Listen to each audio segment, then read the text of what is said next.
We're looking at Forex, as I said, left to close. We've got our master forecast report. Does everybody know where the master forecast report is? Have they seen it? Do I need to repost it? I need to repost it. Paula, can you remind me to repost that one? Push counter, as we talked about. Cultivate the culture. We're trying to figure out a way to run trails and measure trails. We're doing a lot of coaching, and we're doing a lot more in the feedback app. But what I want to talk to you about this slide, which I'm going to get to at the end, is what I said at the very beginning. Like, we're all super successful. We all make a ton of money, and I just don't want to go through a year being stressed, pissed off, and frustrated. I want to have a super fun time this year. I want to be incredibly grateful. Like I was thinking about, I was going to the airport like 3 weeks ago, and it was the weather was a nightmare up here. So the car service comes and gets me. Get in the car. I'm halfway to the airport. I'm like, I don't want to go. I'm looking at the turbulence. I'm like, fuck this, man. It's going to be a bouncy ride. And so I call Paula. I'm like, hey, P, can you change my flight to tomorrow? She's like, yeah, no problem. I tell the driver. I'm like, turn around. And I'm getting frustrated because I'm like, why am I getting frustrated? Who has this life? Like, how can I be super grateful to have all the resources to make a phone call, turn the car around, get on a flight tomorrow, right? That idea of gratefulness we're going to talk about later this afternoon. But like, I'm not emailing after 6 o'clock unless there's a deal and it's in the quarter and stuff like that. I'm pulling back my, Saturday updates, right, just to give everybody time back. We are going to be the destination team at the destination company, and we're going to defy the odds. Everyone cool with that? Like, with the best attitude ever? Yes. Cool. And then act like advisors. Keith's going to talk about this when he gets into his weaponization of Salesforce on Salesforce. So here's the org. Your leadership team is going to make it happen. I've already mentioned Brad and Keith. On Brad's team, we've got TBH, and then we've got Paul Berggren, who's not here. He's got a customer call today. Scott reports to Paul. Scott, where are you? There's Scott. Hello, Scott. That's Scott, everybody. It's Scott. Gerald, Jerry, where's Jerry? Jerry Timmis up in the front row. Jerry, Francois. Say Desjardins.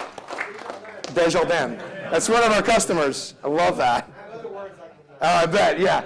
We're going to learn those. And then we got Pam. Pam's on PTO, so Pam Camposano, Brad Peterson running Bank of America, Tim Walls on PTO, the kid, and then McCack's on Team Mega. Dave, Team Mega's right there. Yep, all right, awesome. That's the leadership team. And then here's our big bets. And this is where we need to figure out which three of these can we put into Q3. And there's, by the way, I think there's more. And Larry, I just grabbed this from the deck that we put together. We had three $20 million opportunities. Peter Weitzman, Manulife, everybody. Peter, it's a possibility. Doug, where's Doug Wells? Doug Wells. Yep. Doug, everybody. 20 million. And JPMC, right? I don't know anything about that. All right. So we've got 320. Oh, that's another method that I have to add. I haven't added Mavita Mom yet. We are going to close the biggest deal in the history of the company. It's going to start with a 2, and it's going to be one of those. And then we've got Scotia, National Bank, Cap One. There's JPMC, Moritz City. Jeremy's going to crack Fifth Third, another Greenie, RBC, sky's the limit. Just a lot. There's a lot here. So, okay, cool. Everyone good with that? All right, now I'm going to promote this. So this kind of comes to my head talk, like how to get in your head. Benioff has approved us. I can get VIP tickets, $1,000 a seat. We got to know by the end of this week. So P, can we send out like a chatter? If you want to come, you can expense it. $1,000 VIP seat. I'm bringing Deborah and the boys. The boys are doing like a leadership program. Brad's bringing his wife and girls, right? Sure. You're committed now. This is the walk on the hot coals thing. So you can expense the $1,000 VIP ticket. It's totally awesome. And again, the objective is we want to keep investing in you because my biggest thing that's keeping me up at night is how much we're up here and just not here and doing, just leading from the heart. And then the next thing that I want to get into is this concept of Ohana, which I just started talking about in Ho'oponopono. Now, Ho'oponopono is really interesting. That's the thing that Danny Akaka does every time he opens up the Mark meetings. And basically what it stands for is, I love you, I'm sorry, please forgive me, thank you. And it's just it's a Hawaiian thing in terms of being grateful. But having said all that, I really want to kind of bring the ultimate in terms of investing in you guys today. I want to say thank you first. One last thank you. Thank you. And then bring up Larry. Larry, you want to come up and introduce Chris and maybe say any words that you want to say? Sure. Fantastic. Thanks. Thank you. You want to stand here with me? Yeah, no, sorry. I'll come over here. So I've had the privilege to work with and for some very, very cool people, not just at Salesforce, but in my previous jobs. You guys have one of the best, if not the best, right here. So a round of applause for Steve Master. Okay, how many people were here, well, not here, but in the Sheraton a year ago, 13 months ago? 13 months ago. How many people were here for Chris? Okay, let me restate that. How many people weren't here? Hands high. Okay, awesome. So everybody's in for a treat this morning. And I want to introduce Chris because this is, I talked to a lot of people as we went through the RKOs, and the questions I got, is why do we have a motivational speaker coming in? Is Chris a motivational speaker? What does Chris do? We're going to, what's the plan? So I want to alleviate everybody's fears that Chris is not a motivational speaker. Where is he, by the way? Oh, you're there. Okay. I was like, bad time for you to be out of the room if that's where you were. We're going to work. So the next 2.5 hours, we're going to work because this stuff requires training. It requires practice. And this is about getting everybody in a mentally tough frame of mind more than motivation. So you're going to get inspired, but we're going to work. And we're going to take a lot of the things that we're going to learn today and we're going to apply it. So you guys will hear our nomenclature throughout the year of the O-line. You'll hear us say catch, own, replace. And it's not just a professional thing, it's like a personal thing. So I met Chris 4 years ago, maybe 5 years ago. A couple guys that I used to work with that are still here, Dave down there and Grant Wood, for those of you that know them, had Chris come to CA, and Chris was doing a lot of speaking at CA, and I was kind of new at Salesforce, been here about a year, and he came and spoke to our team in Southern California.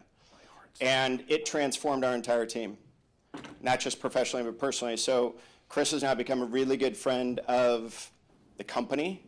Last week he was in LA working with Aram Diamond and the analytics team and Katon and those folks. Hopefully, Harry, you weren't on the same gym with Chris this morning, so he didn't get discouraged running on the treadmill next to Harry this time. Is he here? He's here, yeah, he's right there. Kidding me. Maybe later. Maybe you guys could get on the treadmill later. Yeah, before drinks. But Chris coaches my kids, so I have a personal relationship with Chris and a great professional relationship. And I just want you guys to have the feeling that we have a ton of content today.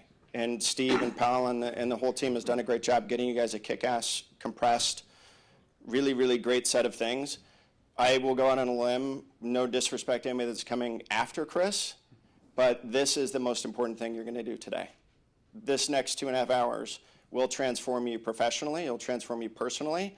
It will help with your personal life. It will help with everything, all the bullshit that happens, professionally. We're going to give you guys the tools, and we're going to give you the mechanism, and then you got to go apply it, and you got to practice. Does that sound like a deal? All right, so with no further ado, Mr. Chris Doris, come on up. Round of applause.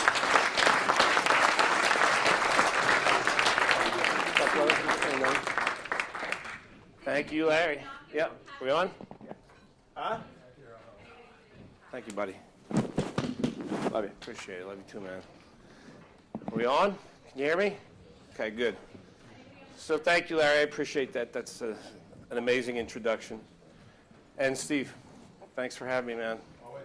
And Paula, thank you so much for the unbelievable amount of effort that you've gone to in coordinating all the things for me to be able to be here with you. So any hockey fans in the room? Right on. Any Islanders fans? Yeah. Any Doug Waite fans? Oh, God. Isn't he your coach? Is Doug Waite the head coach or the assistant coach of the Islanders right now? Well, yeah, who's an Islanders fan? Well, let's go back to hockey because that got a good response. So we have hockey fans in the room. So I got a call several years ago from Doug Waite. Doug Waite, I think he's the assistant coach, if not the head coach of the Islanders right now. But he was a superstar, arguably one of the best players in the league. You know, he played for the Blues predominantly. He was a captain. He went to Carolina for a year and he won a Stanley Cup there. Played for our Olympic teams. So he's a badass, right? And he called me one time, and I didn't know him. And he said, I want you to coach me. And he was already a superstar. And I said, well, what the hell for? And he said, well, I appreciate the props. But, you know, when you compare me to my peers, my numbers look good. But when you compare me to my potential, the opportunity is limitless, and I want to tap all of it out. And I said, well, you sound like an ideal client. So come on in. And we got working together. And the reason that I share that with you is because that's who I want to work with. Now, I'm a coach. I'm a mental toughness coach. And most of the work that I do is coaching. I coach one-on-one. And I'm very selective with whoever I invite into a coaching program because I'm only interested in working with badasses. So thank you for bringing me into a room full of badasses. Yeah! Now, I'm really serious about that. There's no joke. I'm going to take a little bit of time here in the beginning to create some context for us so that we can really get the most out of this. It's important for me to do that for you so that, so that I can help maximize the likelihood of you leaving here with some really practical and powerful, literally life-altering exercises and disciplines, right? Like Larry said, this is not a motivational speech, all right? So I want to create some context. I used to be a licensed therapist, and I used to work with like gang kids. I used to work with like the hardest populations, people who are struggling hard. I was in prisons, and I was working with homeless people. I was working with drug addicts. And most of these people didn't want to have a damn thing to do with me. They weren't asking for my help. I was like sent to go like fix them. And that's tough stuff. That's tough work. It's important work. It's hard work. And it wasn't my bullseye, so I made a very conscious shift away from working with people on fixing their problems to working with people on creating their damn dreams. And there's a huge distinction there. It even says it on my website. I'm only interested in coaching people who have impossible visions. Those are the stories I want to participate in creating, right?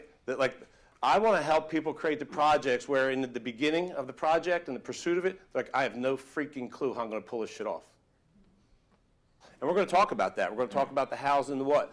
Now we're going to talk about the value and the balls that it takes and how fun it is to instantly and aggressively move in the direction of a vision when you seriously don't know how you're going to pull it off. Moving towards, despite the fact that you can't answer how you're going to do this. That's what real creators do, right? That's what badasses do. They don't let the how obstacle. As a coach, the number one obstacle that I witness people making in the pursuit of excellence is what I call the how obstacle. Is believing, for whatever reasons, that before you can move aggressively towards a vision, that you need to know how it's going to unfold.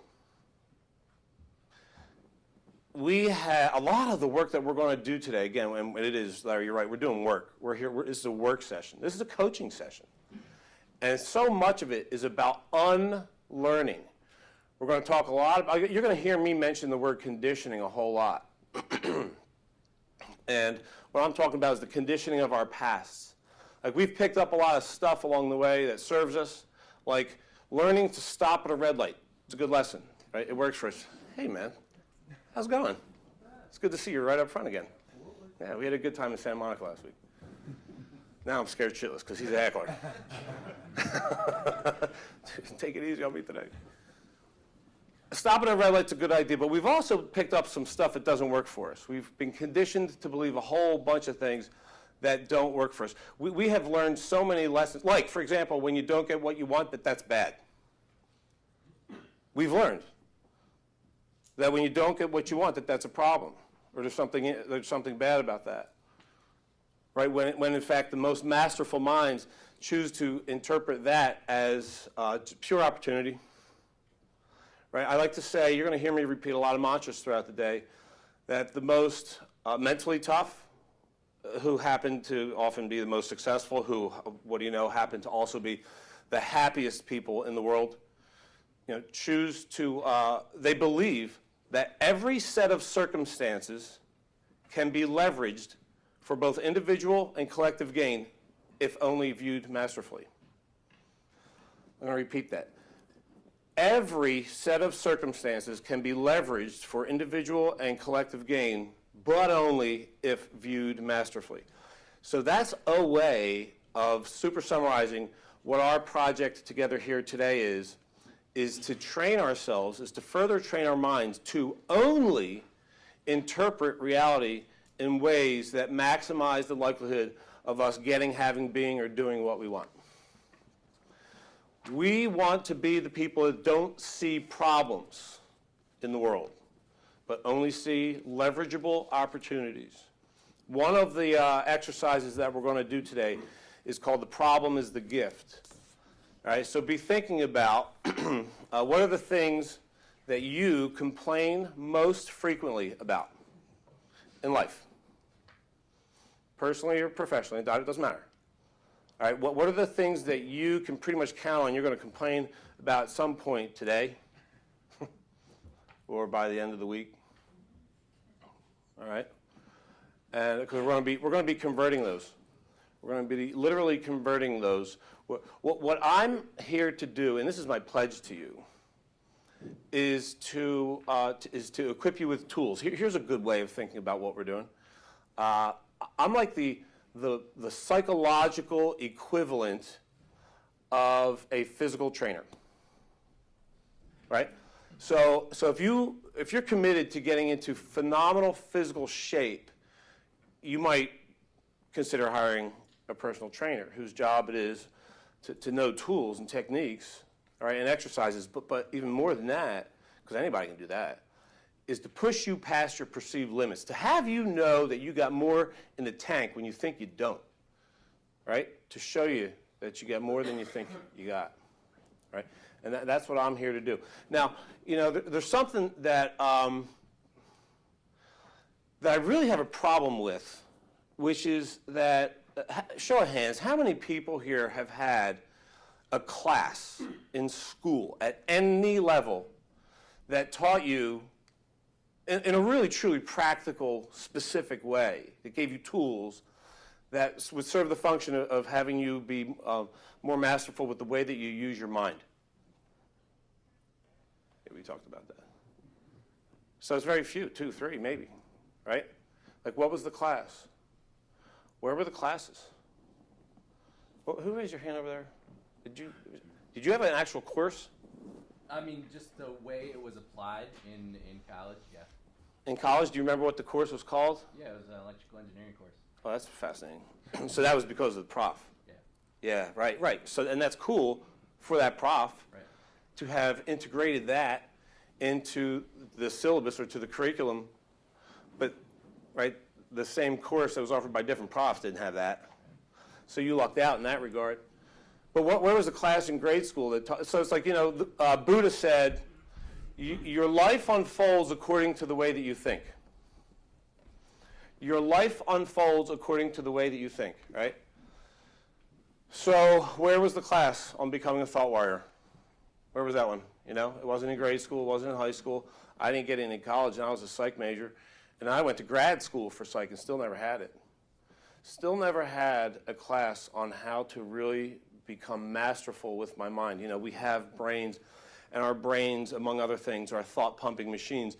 And our thoughts govern how we feel, or our states, which govern how we behave or how we act, if we act at all, which govern the outcomes in our lives.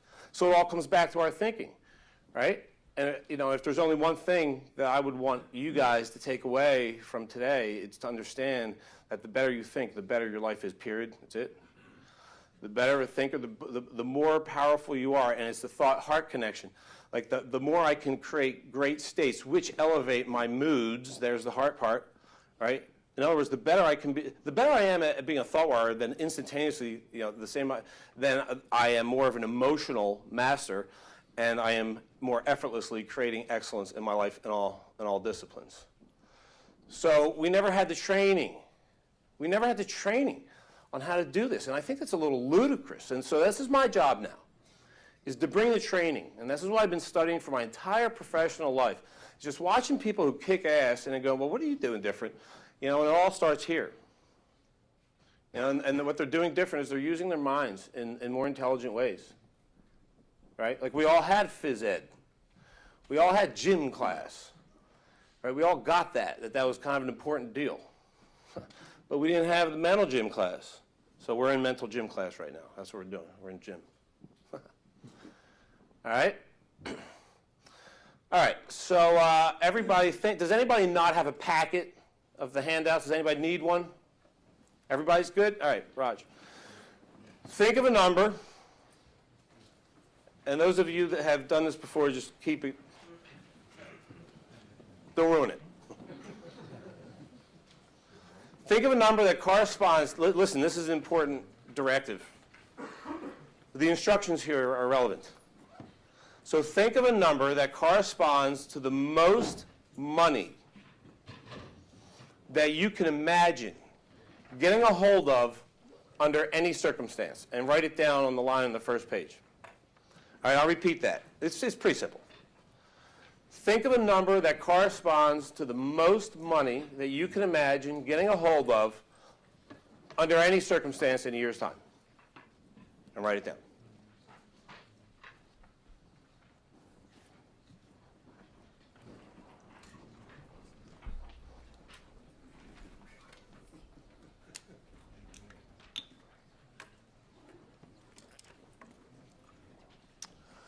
Okay, what do you got?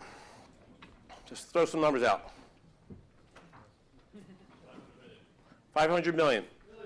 One, what? B? 1 billion. You don't have, this isn't a contest, so don't feel like you need to like beat that. Because I don't want to say anything now. You know what, that's actually time out for a second. Pay attention to that too, because this is totally interactive. This is what we're going to be doing the whole time. All right, so seriously, this is. I'm glad I thought of this. It's almost always true that if you're having a thought or a question, that you're not the only one in the room having that. So pay attention to when you're not like speaking up, but you kind of want to do it, and do it because it's going to really bring more value to everybody else in the room. Okay, so. That's just like my manipulative way of getting more of you to answer this question. So, yeah. So what do you got? What else? 10 million. 10 million. Infinity.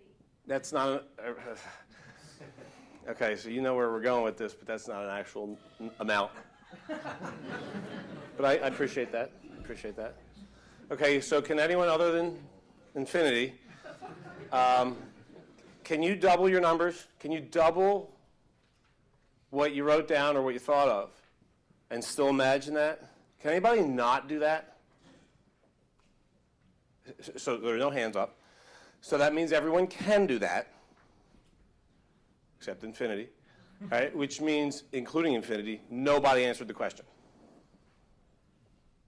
I know the answer, so I'm not going to. Okay. Okay, right. I just wrote enough. Well, then you didn't answer the question. But I was like, you're a jerk off. You just told me to speak up, and now you're ridiculing me. You're publicly shaming me. That's a trap, man.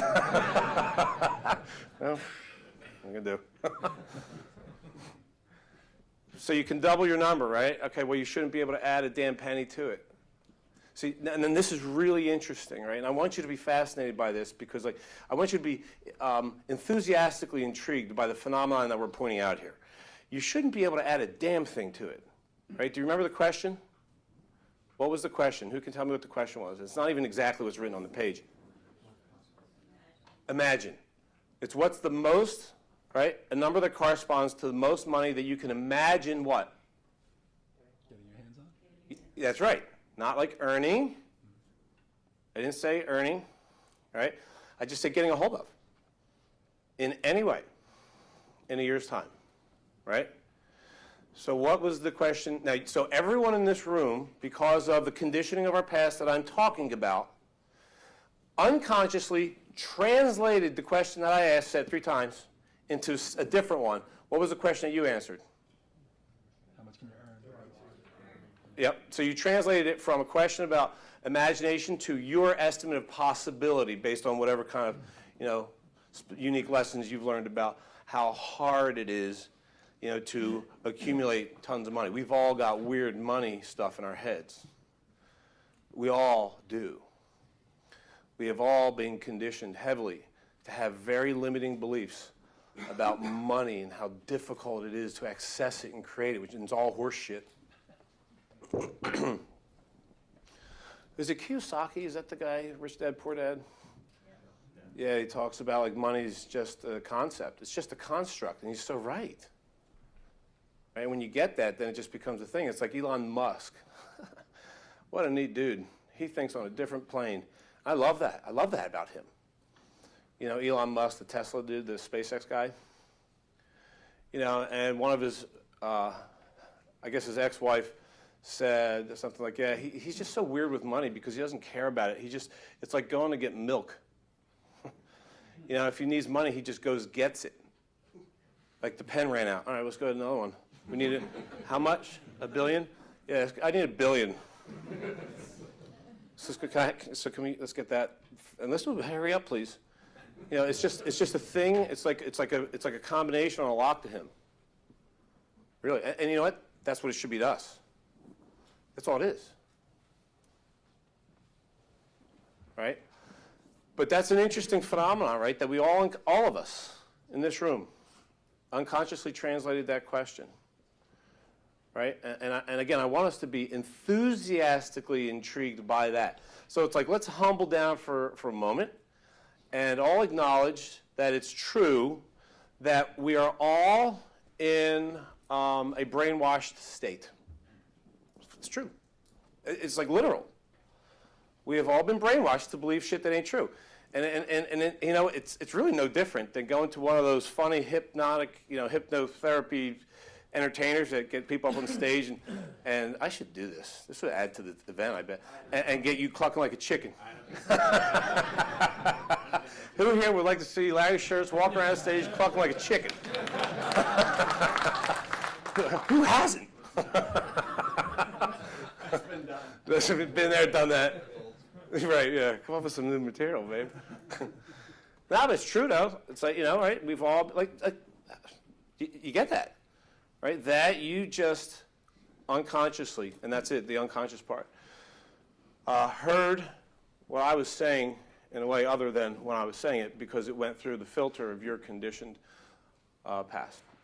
So, the reason why would I be asking you to be enthusiastic about that fact? Like, hey, by the way, you're not actually in control of your mind. Why would I be asking you to be excited about that? Oh, that's perfect. Discovery. I love that word. What are you going to say? That's right. Because you can't fix what you don't know is broke, right? Now, I wouldn't. You didn't say broke. I just said that, and I wouldn't repeat that because I don't agree. As soon as I said, I'm like, yeah, I don't like that. We're not broke. We're not broken beings. We aren't incorrect even. This is the human experience. One of my favorite teachers in the world. His name is Alan Watts, and brilliant philosopher, lecturer, big into Eastern philosophy. And he said that each of us is an aperture through which the universe observes itself, only the game that we're playing is to not know that. Which also means, looking at that from the other side, is the game that we're playing is to get to know that. In other words, the game of life, you could say, is to awaken. Is to free ourselves from the conditioning of the past. To free ourselves from the conditioning of the past so that we don't settle, struggle, or worse, suffer anymore. I am a fan of Buddha, and he committed his life to exploring the question, do we need to suffer? And the answer is no. That pain is inevitable. Suffering, however, is optional. And I suggest that we opt out. Right? And we all want what we want, right? And I suggest that we want more, that we expect miracles on that note. I encourage you to look up, sometime Google the name Ali bin Nazir, A-L-I, and then his last name is B-I-N-A-Z-I-R. He's a Harvard dude.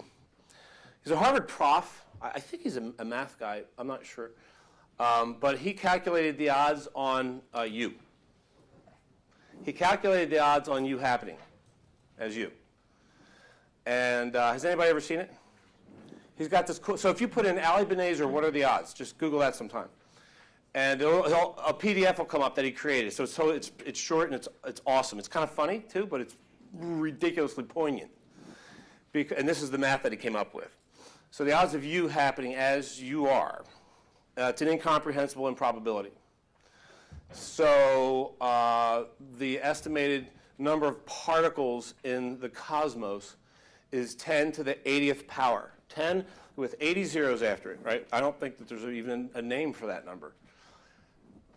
That alone is hard to even, conceive. What is that? How many is that? What does that look like? The odds of you, however, blow that number away. The odds of you are a 1 in 10 to the 2.7 millionth power likelihood.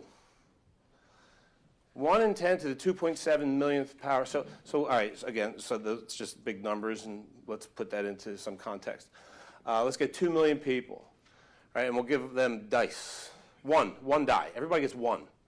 But instead of having the numbers 1 through 6 on it, it has the numbers 1 through 1 trillion.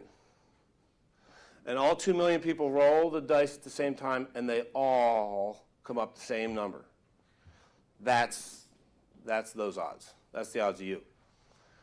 Right? So if you look up the definition of a miracle, it's that. Congratulations. We got in. We got into the party. The impossible party. We're in it. VIP style. Right? So, what do you want to do? What do you feel like doing while you're here? I don't know. Let's create some miracles. I mean, that's what we are, miracles, so why not do that, right? So let's awaken. Let's really get sharp. Let's get pumped about that we get to discover whatever stuff we've learned from the past that's kind of that's holding us back, right? That's slowing us down, that doesn't serve us, that doesn't support our amazingness, and let's cut it. Let's cut those tethers. And then, because you're already studs, right? By virtue of being in this room, you're already badass, right? And we're designed for badassery. Let's have that exponentiate, right? So congratulations on a great year last year. I heard you did pretty good. Word on the street is, even back in Santa Monica, I was hearing, yeah, you guys did pretty good, huh? So how does that affect you're thinking about next, defying the odds. That's actually a perfect, I love that, defying the odds, because that's so, that couldn't be better, actually, because it's exactly what you're doing, right? Odds. I love beating the odds. Those are the good stories, right? I used to work exclusively with professional golfers, right? And they would never brag about setting a course record at a municipal golf course. For those of you that aren't golfers, it just means that'd be like beating a 4-year-old in checkers. You wouldn't believe it. I beat him 5 times in a row. Now, you want your best performance under the hardest circumstances. You want it on the longest course, the hardest, the tightest, cold and rainy and windy, because that's a story, right? So you are perfectly poised. You are perfectly poised to create a good freaking story right now. And then we get to do that again, and that gets to be the game, right? Because, human records are just very fragile. They're there to be broken, right? So let's get into that mindset of being enthusiastic. Now, I know realistically speaking that we have a lot of fears. You have a lot of fears. I'm not even going to necessarily ask you to articulate those today. I want you to articulate them to yourself. Like, if you're being really honest with yourself, what are the fears that you really have going into this year, professionally speaking? What are you afraid of? Are you afraid of being able to repeat? Are you afraid of being able to beat that? Are you afraid of, like, all the what ifs? Right? Are you afraid of job security? I mean, these are all real things. Right? And acknowledge those fears, because we're going to be working with them. We're going to be manipulating those. We're going to be turning them around. We're literally going to be delegitimizing them because they're not serving us. And all the effort that I can put into legitimizing them is wasted time as far as I'm concerned. Because it's time that I'm taking away from creating an alternative story that's actually inspiring me. We're going to be spending a lot of time on illustrating how our states, govern our creativity, our intelligence. Right? My mood governs. Different moods release different chemicals in the mind, and we want to become real big friends and fans of serotonin and dopamine, because those are the neurotransmitters. Those are the chemicals that we release in our brains when we choose, operative word, states like enthusiasm and competency, right, determination and excitement, right? And those chemicals happen to be the on switches for all intelligence centers of the brain. They have us be good. And this is all research. I just reminded myself of something that we talked about last week, which is I really want to encourage you not to believe anything that I say. Don't. But test it. Right? I pledge to you that what I'm bringing, I am not emotionally attached to. I have no desire to prove any of this. I will simply share what I have. Right now, what I'm doing is I'm a delivery person.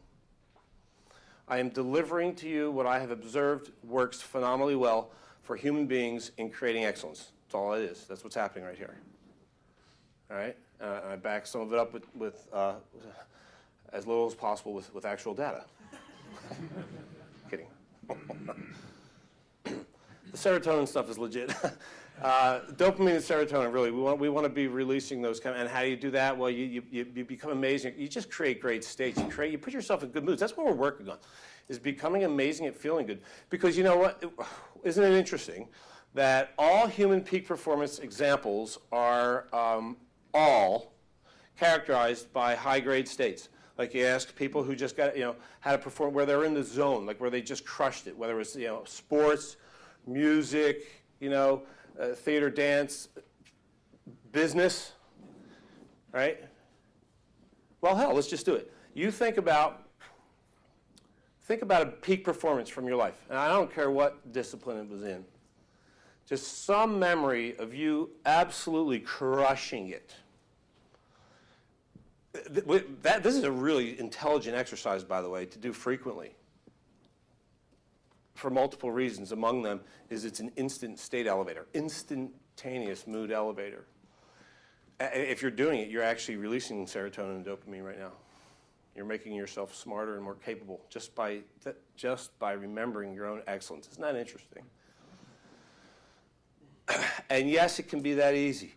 The stuff that I'm bringing is, in fact, uncomplicated and tremendously powerful, but it needs to be integrated as practice. It needs to be integrated as regular fundamental practice, right? So I like to say that the most mentally tough, most successful, happiest people in the world also choose to exist in a perpetual state of self-inquiry. I'll say that again. The most mentally tough people, who again happen to be the most successful and the happiest, because those are all inextricably connected, they choose to exist in a perpetual state of self-inquiry, meaning they're always asking themselves questions like, how am I doing right now with my mind? Am I using it well? What kind of state am I creating in this moment? Is it serving me? Can this be upgraded? How's my thinking in this moment? Can it be upgraded? Always asking those questions. Like we're always breathing, we're always circulating, we're always digesting, and I always want to be inquiring. So go back and think about the best ever. Your peak performance, one of the best ever performances of your life. Like really get back into it for a second. Go back and re-experience it in your mind's eye. It's a little imagery. This is intentional imagery. This is intelligent imagery. Now, notice how you felt. You know, when you think back to that peak experience, when you're in the zone, what was your state like? Euphoric. I don't get a whole lot better than that. No, man, I'll tell you, that's one of the most, that's always used. It's always used. Isn't that interesting? It's always used to describe a peak performance. He said euphoric.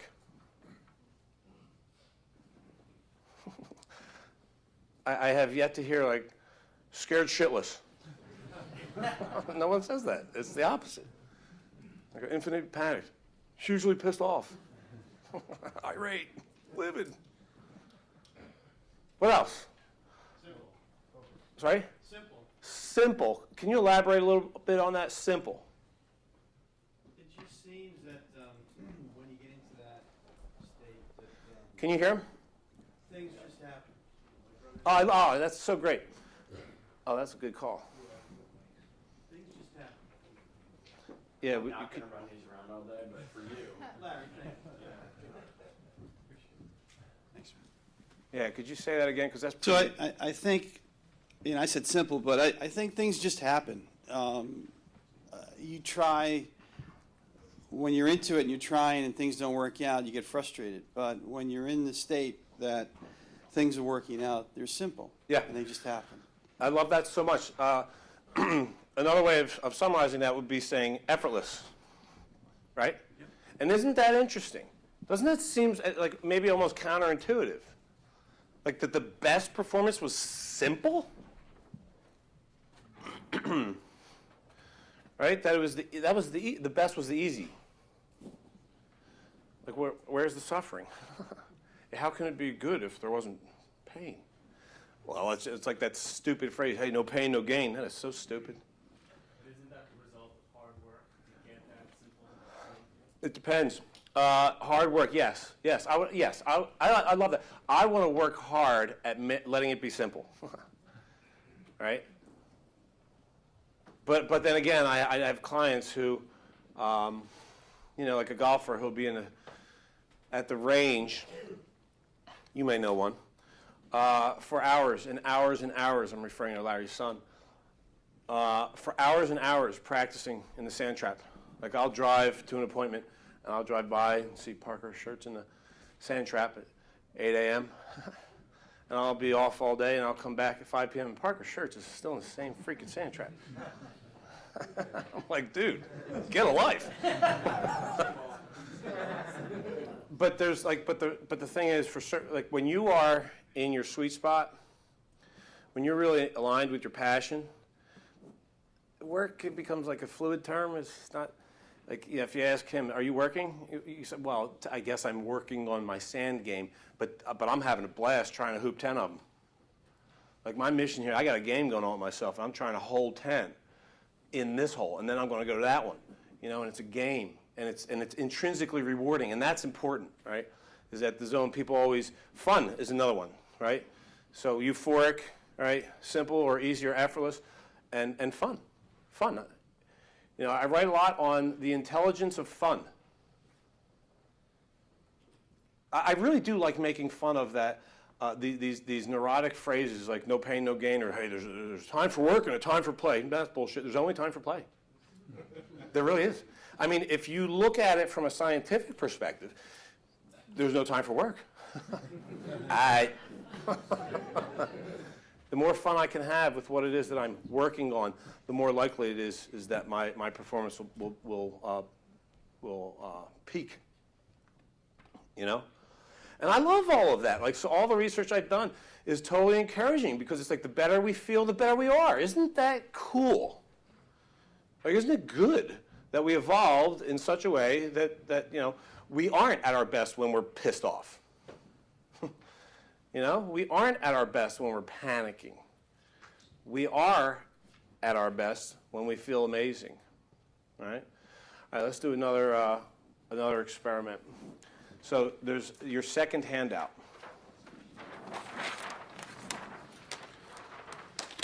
Now, I know that several of you have done this before, but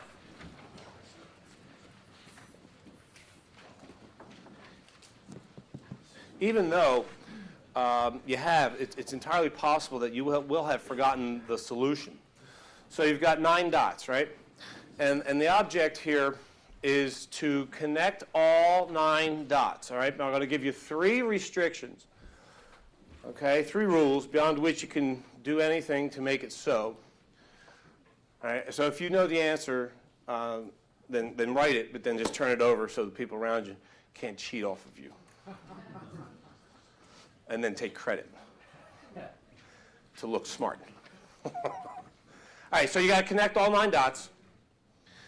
And the 3 rules are you can only use 4 lines and they all got to be straight. Okay? No more than 4 lines and they all got to be straight. You can't lift the pen off the page once you start. And there's no back tracing. Okay, so I'll repeat that. The object is to connect all 9 dots. You can only use 4 lines and they all got to be straight. You can't lift the pen off the page once you start and there's no back tracing. All right, have at it.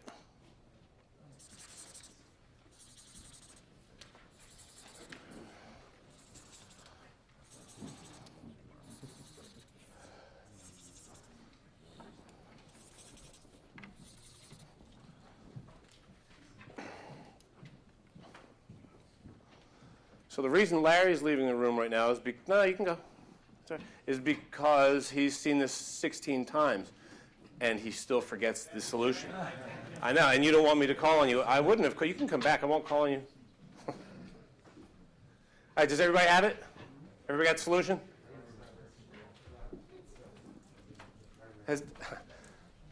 Does anyone? Okay, well, I'll give you a hint. But it's not much of a hint, but whatever. If you're struggling with this, it's because you are, again, unconsciously self-imposing a 4th restriction.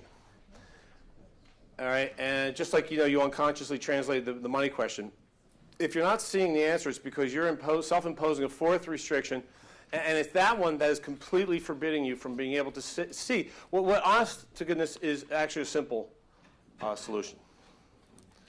But with that 4th restriction, it's impossible. Okay, has anybody in here that has never seen this before, does anyone think they have the solution? Anybody that's never seen it before? Yeah? Hold it up. Let me see it. I think we might have a winner, folks. No. It's close.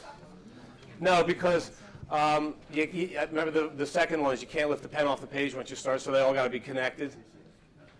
You got it. I knew, I've seen it though. In all fairness. All right, so for the sake of time, I'm just going to show you the answer, okay? You ready? 1, 2, 3, 4. Oh, wait, who just did that? Who did the, seriously, who did it? You did? So, capture that, man. No, I am dead serious. Capture, that's an aha moment, right? And we want to have a lot of those today. We want to have a lot of those every day. Because when you went, could you describe, what does that mean?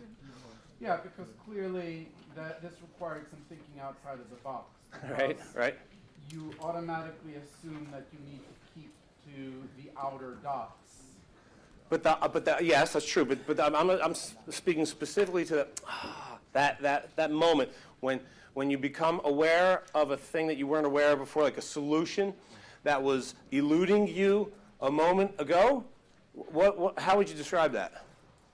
I'm an idiot. That's one way of looking at it. Relief. I love that. Okay, relief. That's perfect. Relief. So it's like relieved of what? Relieved of the problem, relieved of the boundary, right? Relieved of the obstacle. So it's like freedom. That's what an aha experience is, and that's what we're really interested in accumulating. through all of this. Okay, mental toughness training is about accumulating ahas. All right, because it's like, oh, aha, I don't have to believe that shit anymore.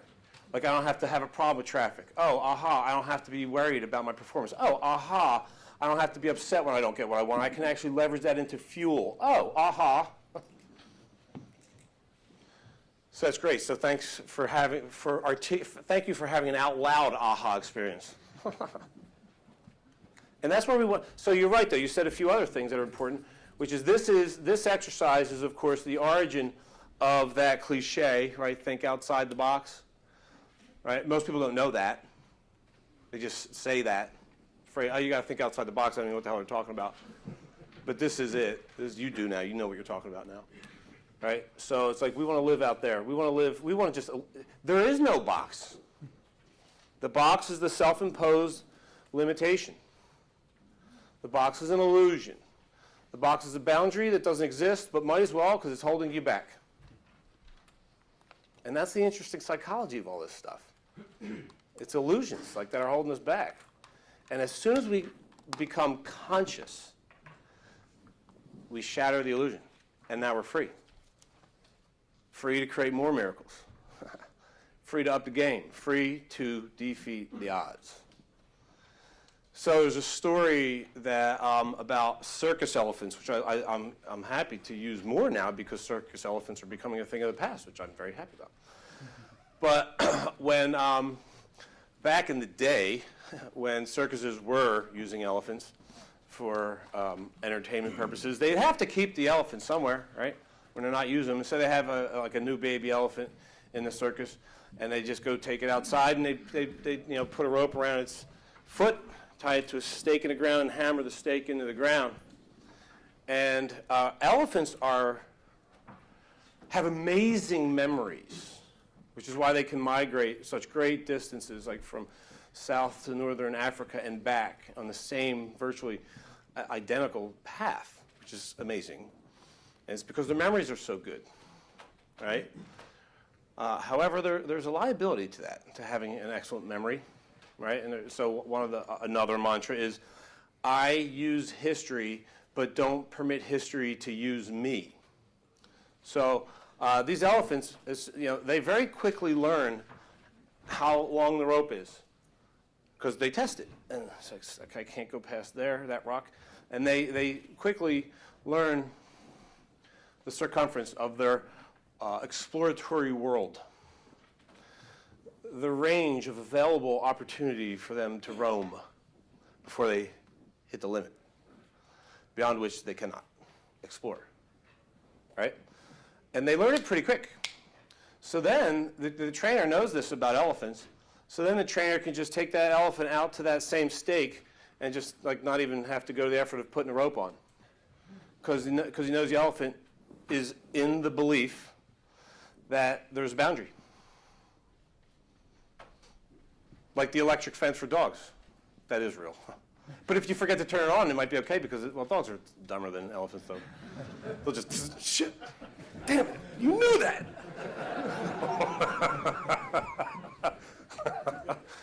Elephants are smarter in a way, but isn't it funny? And isn't it ironic? The elephant won't go past. So here's an example of memory controlling you. Right? History is controlling the elephant. There's nothing stopping it from going beyond when it's free to go. There's nothing stopping it, except its belief, and that's what we're here to talk about.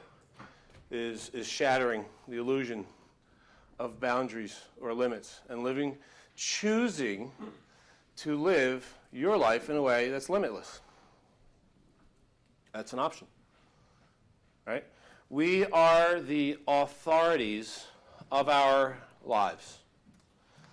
And the word authority is a good one. It contains the word author.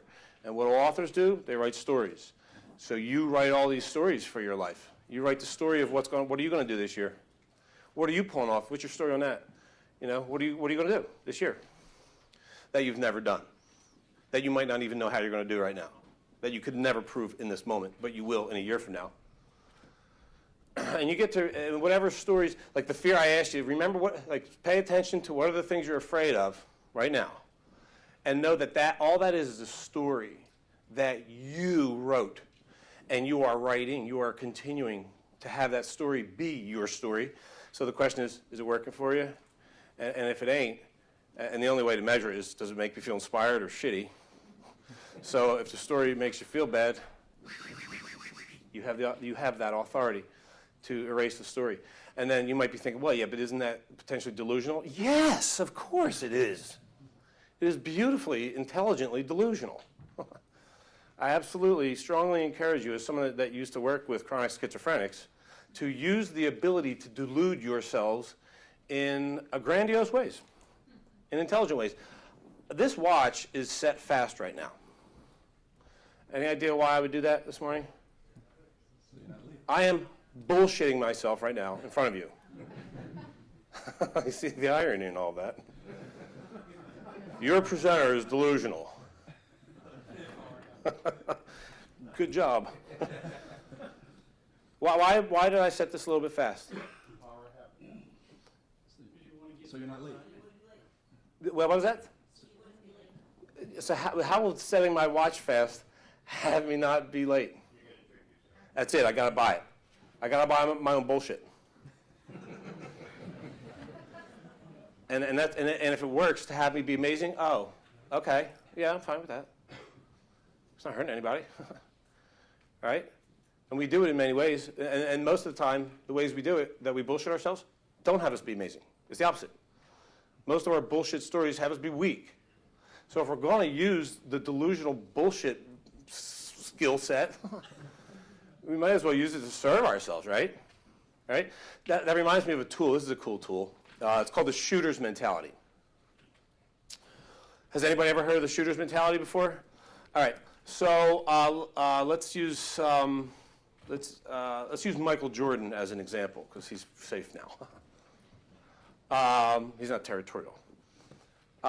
Michael Jordan definitely had what we call the shooter's mentality, which is simply the mentality of what we're discussing right now, which is that all you care about when it's time to shine is elevating your state. It's like the one thing that you have absolute, infinite, and consistent control over is your mind, right? The inner world.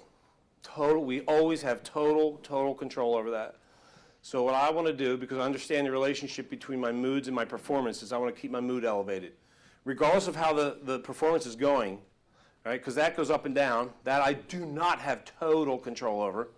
What I do have total control over is my state, and the better the state, the more likely my performance is to match that. So he gets that. That's what the shooter's mentality is. It's because it uses shooting a basketball as a metaphor. So one night, Jordan goes out in a game, and he nails his first 10 shots in a row from the field. Swish, 10 in a row. Right? And then he's thinking to himself, oh, this is perfect. This couldn't be better. Because the fact that the first 10 went in guarantees that the next one's going in. Give me the ball. And see how that is, like, if we put this on a stats test, true or false, if you make 10 shots in a row, that guarantees the next one's going in. Is that true or is that false? Yeah, we all know that. Everybody, including him, knows that that's false. But it isn't a stats test. And that's actually like a really important point. This isn't a stats test. Like you showing up, you having a career year isn't a stats test. Right? Him playing great basketball, it ain't a stats test. So he can use his mind however he damn pleases to have him show up. Right? So he'll lie to himself if need be. Hey, if it helps me elevate my state, use it. So he lets himself believe that really, just like by the laws of the universe, the way stuff goes down, is that by virtue of the first 10 having gone in, it's like literally impossible for the next one to not go in, so you got to give it a damn pill. So now, the next night he goes out, right, and he bricks his first 10 in a row. Stone cold bricks. What's he thinking to himself? It's gotta. Like, it can't not. So he's all jacked up. He's like, yes! Fucking come on. Like, yeah, come on, baby. Whoa. Give me that. And he believes it. That's why he missed more shots than anybody. but he also made more, right? He never stopped shooting. And he backed it up. He backed it up, right? So we got to throw that in there. It's like, you know what he did after the second game where he missed 10 in a row? Spent 4 hours in the gym working on his jump shot. You know? And then Scottie Pippen goes up to him afterwards. He's like, dude, what are you doing, man? I heard you during the game. You're like, this is perfect. You bricked like 9 in a row, bro. And you're like, this is perfect because it can't give me the ball. So what are you doing working? He's like, I missed 10. So during the game, he's delusional. And afterwards, he's like, all right, we're fixing that. But during the performance, right, you can't go, oh, man. Rookie thinking would be like, oh, dude, I can't put the ball in the ocean right now. Just coach, take me out. Or just start passing. You know, that is serious. That is rookie attitude. That's the quitter. All right. So the shooter's mentality is converting everything, not just adversity, but everything into fuel. That's it. That's the key. Is choosing to interpret everything in a way that becomes fuel. Choosing to interpret every set of circumstances in your life in such a way that it actually it becomes like gasoline for you, the vehicle. All right? So there's one tool. All right, so a couple more stories, and then we're really going to get to work. So a couple more stories about, or we'll just say one more story about the conditioning, how we get conditioned. Because I do want to belabor this a little bit because it's so important to understand how powerful and even how sneaky it is. So here's a good story to illustrate how sneaky, invisible conditioning is. You know, we've all learned to play victim to varying degrees. So the story is, a little girl comes home from school, and she's all smiles, right? And her mom sees her, and she's like, oh my God, honey, wow, look at you, you're so happy. What happened? Did you make a new friend at school today? And the little girl says, nope, there weren't any new students today, Mommy. And she goes, well, why are you so happy? You guys got cupcakes at recess, didn't you? And she says, no, Mom, no, we didn't have cupcakes, Mommy. And she said, well, what happened? Why are you so... You got a sticker for your spelling quiz, didn't you? And she says, we didn't have a spelling quiz, Mom. And the mother just continues this like interrogation, which is a loving exchange. Now, can you see the disastrous learning that's embedded within the questioning? Like it's a sweet exchange, right? But just embedded unconsciously, the mother's doing something that she doesn't want to be doing. She doesn't realize she's doing it.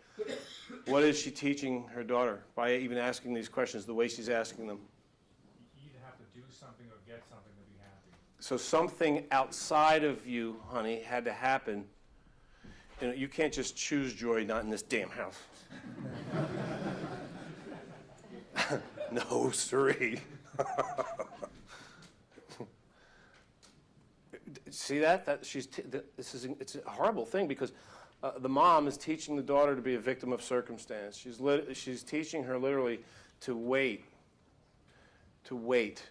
for something pleasant to occur that then would give her permission to occupy the state of joy, to choose causeless, or to choose joy. So she's teaching her daughter there is no such thing as causeless joy. She's teaching her daughter you don't choose your states.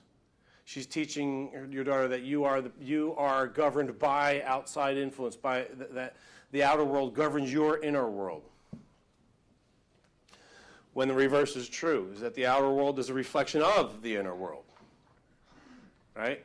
So when I'm really in control of my mind, and I'm mentally tough and using my mind masterfully, I understand, not just understand, but I'm pumped about the fact that everything I've got going on in my life, everything that I got going on in my world is the result, at least in some part, to what I got going on in my mind. And I'm pumped about that because why? Because I got control over that. Because the one thing in this universe that I have total control over is that. All right, so all the things that I complain about and all the things I brag about, my creation. That's the ownership mentality. That's the opposite of the victim mentality.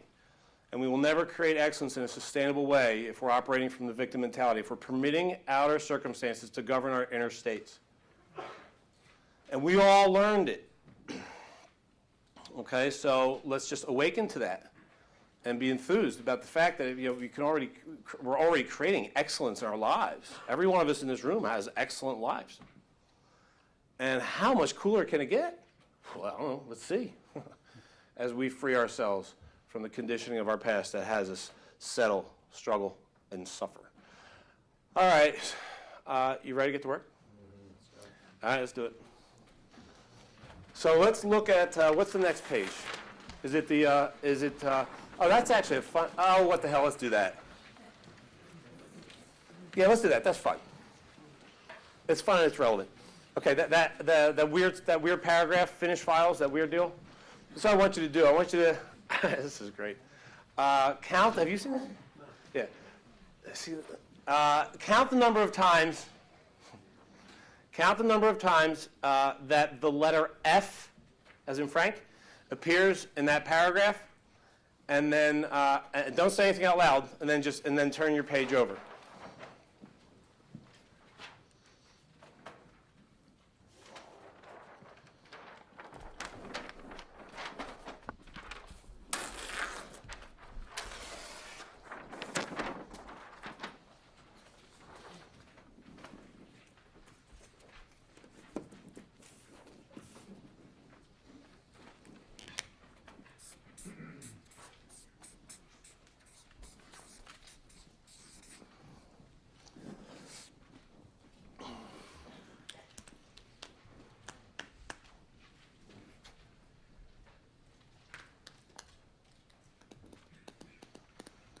Anybody in here into gambling?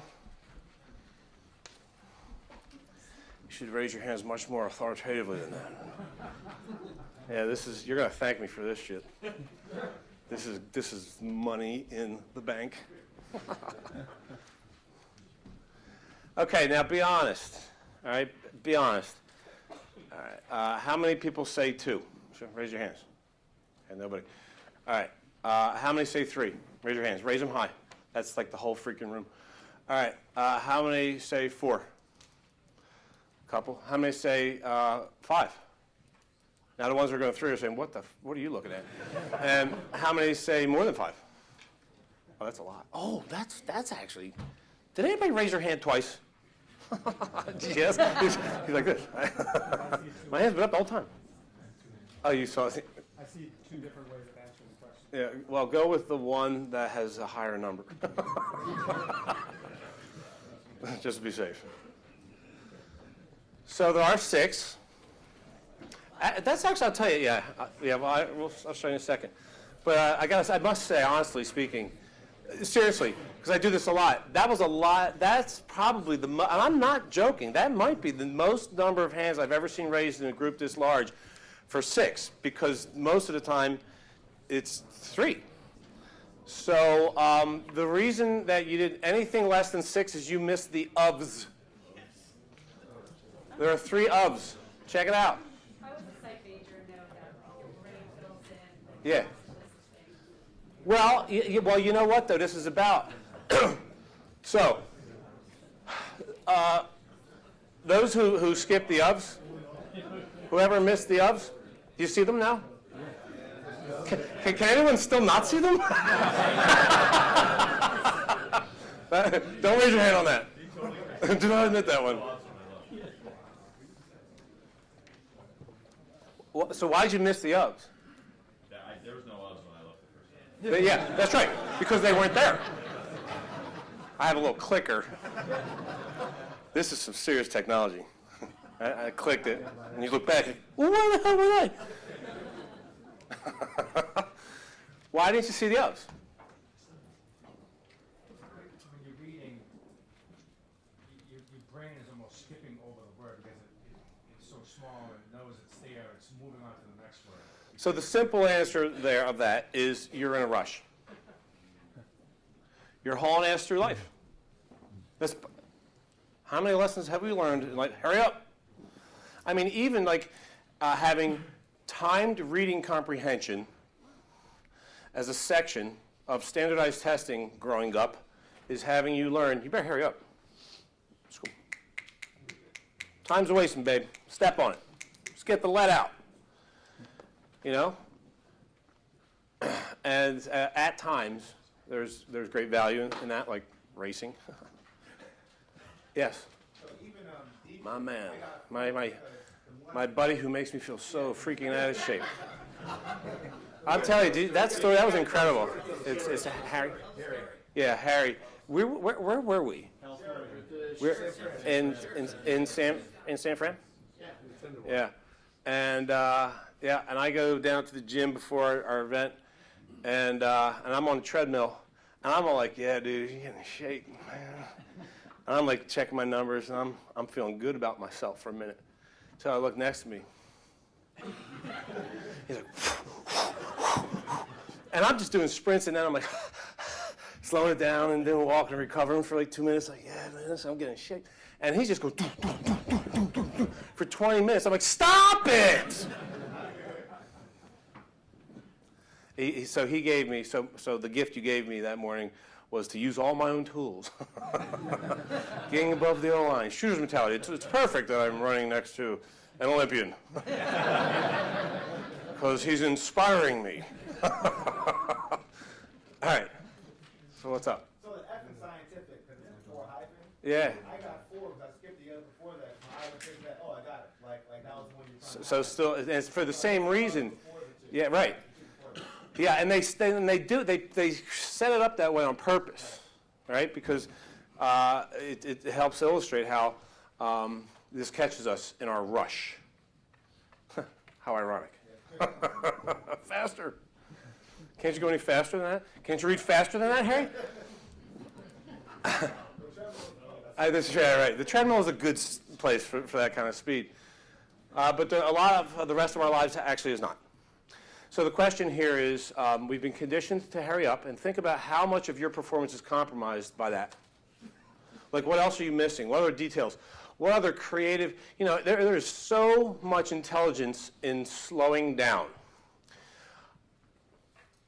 That has got to be the most lucrative lesson I've ever learned. Slowing down. Yeah, no doubt. Let me just give you an example of that. And I'd be interested, I hope that you'll think about how can you practice slowing down in order to actually, paradoxically, accelerate your success curve. So, I create my own clients, my own business. I'm in business for myself.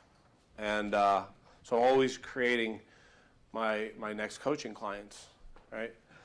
And you know how it is with email and social media messages and all that shit. It's like the programming is you get messages and you want to get rid of them as fast as possible. It's like the game. To keep your inbox as close to zero as possible. Like somehow that's I don't know, whatever, that's the mission. So, so I'm doing that. So I'm clearing messages. And there's a message from a woman that worked for a law firm that I had done some coaching with.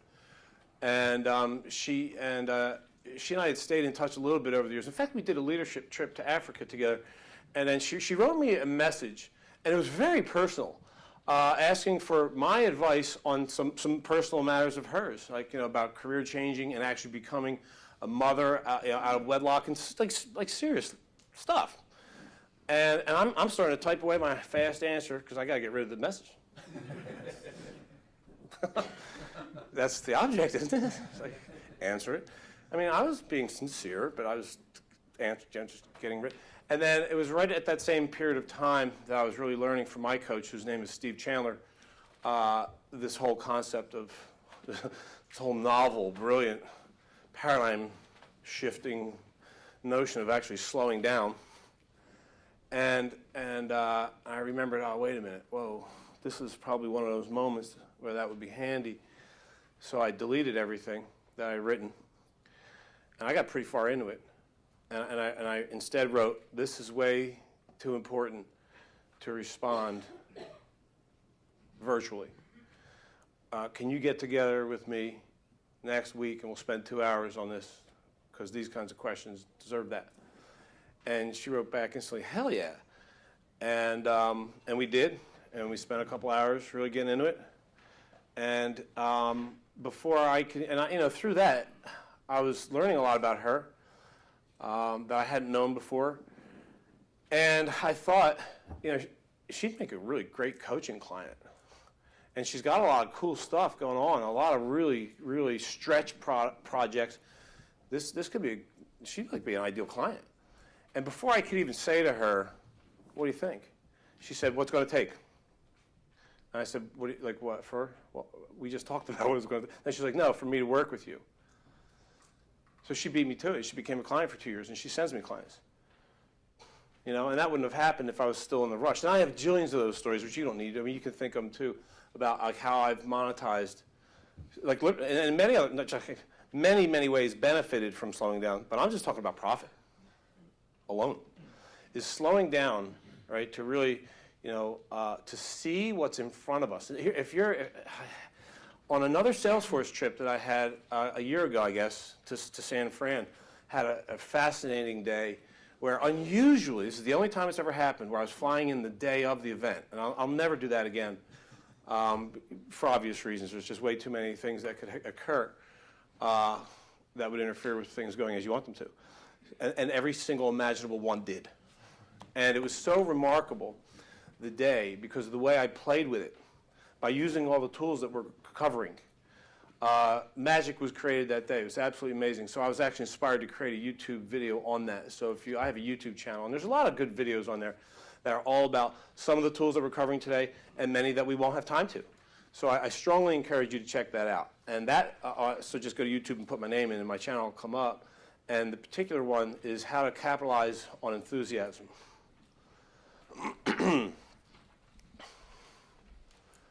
All right. Can I offer something else? If it's money. So these are great, right?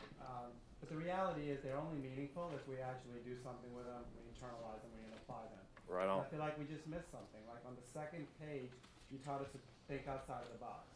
On the third page, you taught us to slow down, right? But we didn't apply thinking out of the box. So remember how I said I raised my hand twice because I interpreted the question two different ways. Oh, yeah. One was, how many F's do you see? And the other was, how many F's do I see in total? Because there's 14 E's on here that could be seen as F's. This is totally creative. Can you hear him? Yeah. Can you hear what he's saying in the back? This is totally interesting. I've never heard that before. Right. And the F is in the E. We got a mic. Thanks. You want me to repeat the whole thing? Yeah, why not? I mean, even if everybody heard it, that's worth hearing again. You got to think outside the box and turn it on. Is this on? Yes, it is. So no, I mean, this is really valuable. My whole point was, I love these lessons, but they are meaningless until I internalize them and apply them. Yeah. And I won't always remember to apply them, but the more I apply them, the more value I get out of them. In the second sheet, we learned to think outside the box, which was awesome. Yeah. The third sheet, we learned to slow down, which is, again, awesome, but we forgot what we just learned in the last sheet. And so when I heard the question, I interpreted it 2 different ways. How many F's do I see? Absolutely, you see 6 F's. But there's also 14 E's, and you see an F and an E. So there's 20 F's you could see on this sheet. I love that. I love that, man. That's worth a round of applause, I think. Yeah. That's pretty solid. That's great. And you know, it's... I went to UVA with Harry. UVA. Went to UVA.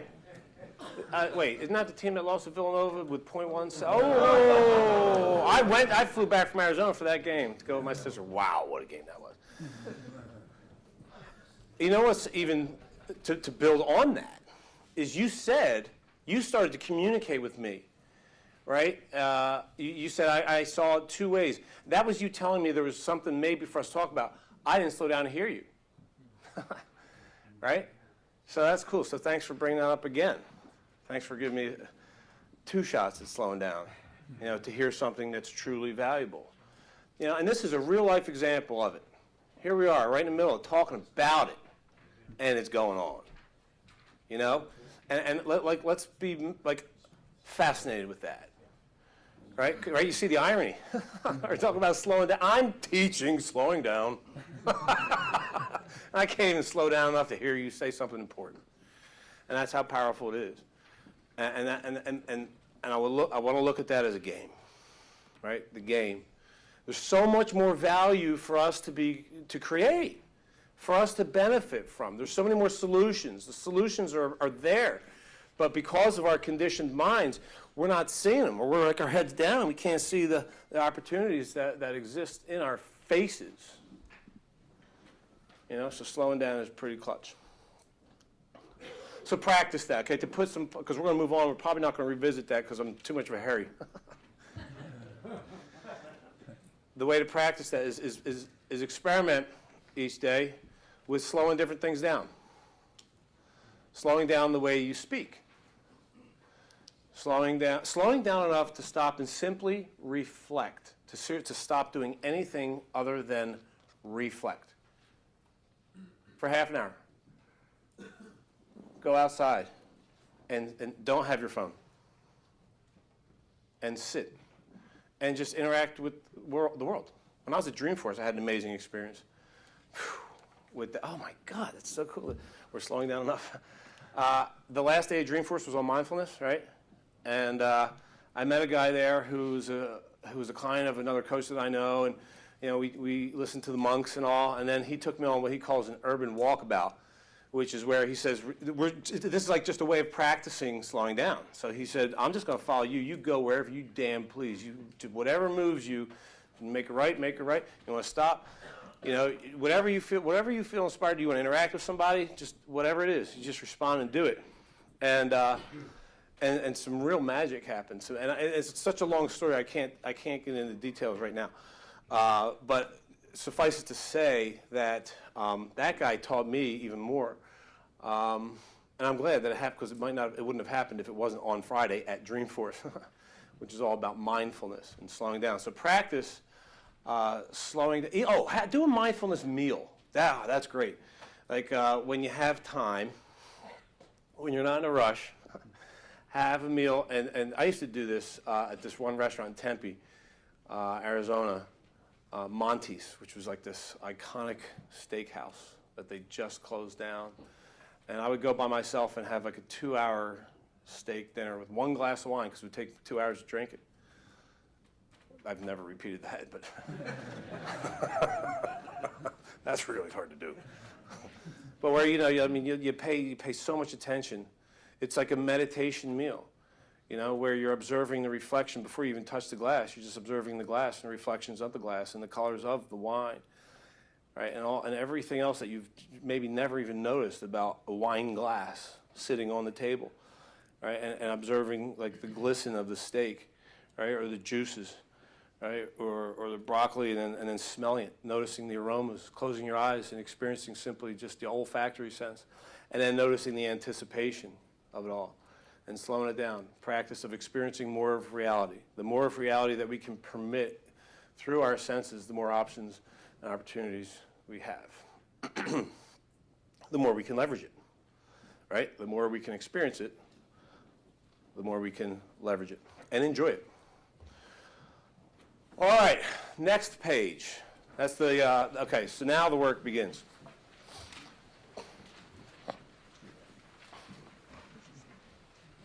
Now, I know this is fast, but I'm believing it. I keep forgetting. Are we going at 11:30? Should we take a break for a minute? Because this is going to be long. Do we need a break? Do we need, can we just do it? Can we do it, just so people stay, like 5 minutes? Can we do, seriously, like a 5-minute? Can we please be back here in 5? Okay, let's take a break for 5. Don't go too far away.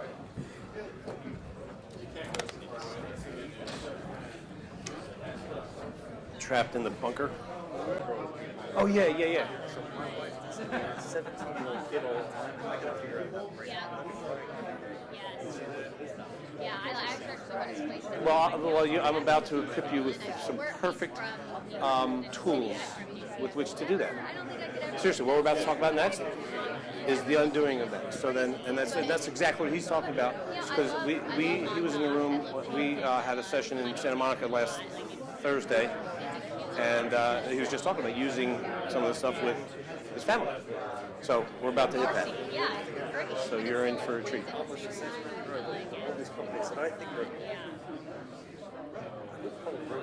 They need to be trained how to be visionaries. Yeah. Yeah, so multiple things.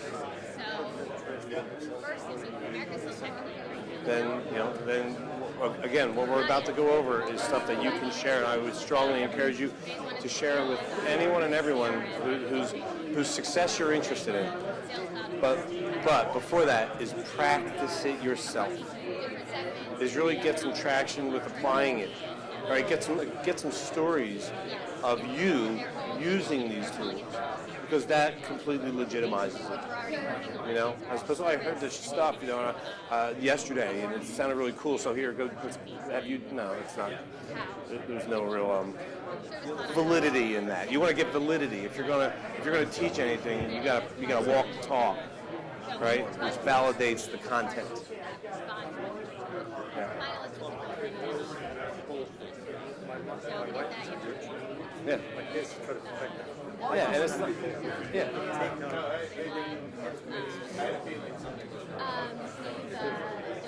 Good. Good deal. All right, time. Thanks. I will ask you. Gary Samuels spoke to it. Yeah, I mean, that What is it? What is it? An Apple Watch? Is this on? Is this on? All right, let's reconvene. Oh, hi. Here we go. Chris, here we go. Here we go. Wait, Here we go. horn. Here we go. Echo, echo, echo.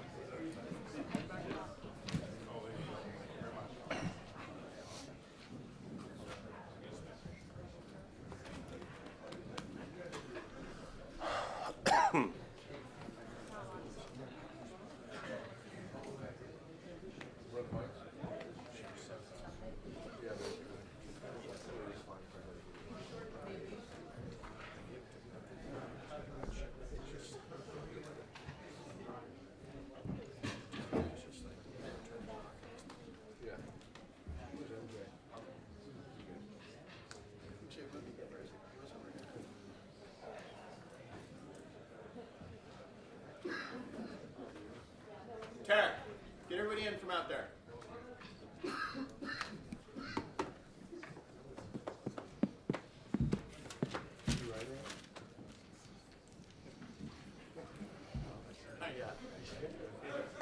Free lunch or post lunch?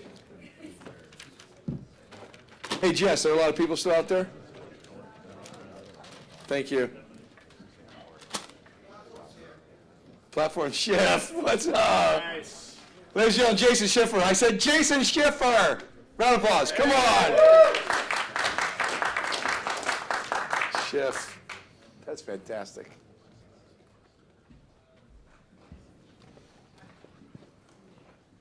You guys Kinda are you guys slowing down out there? What are you doing? Come on, Brad. Let's go, Hanky. He's making calls. He's not slowing down at all. Not creating space. It's my fault. I told him to slow down. Space. Slowing down. That was like one takeover. Yeah. All right, man, you're up. All right.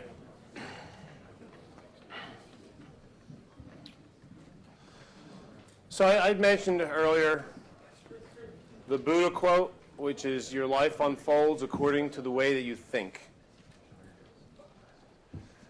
Our lives, our entire lives unfold according to the way that we think. So let's get into the nuts and bolts of becoming a thought warrior.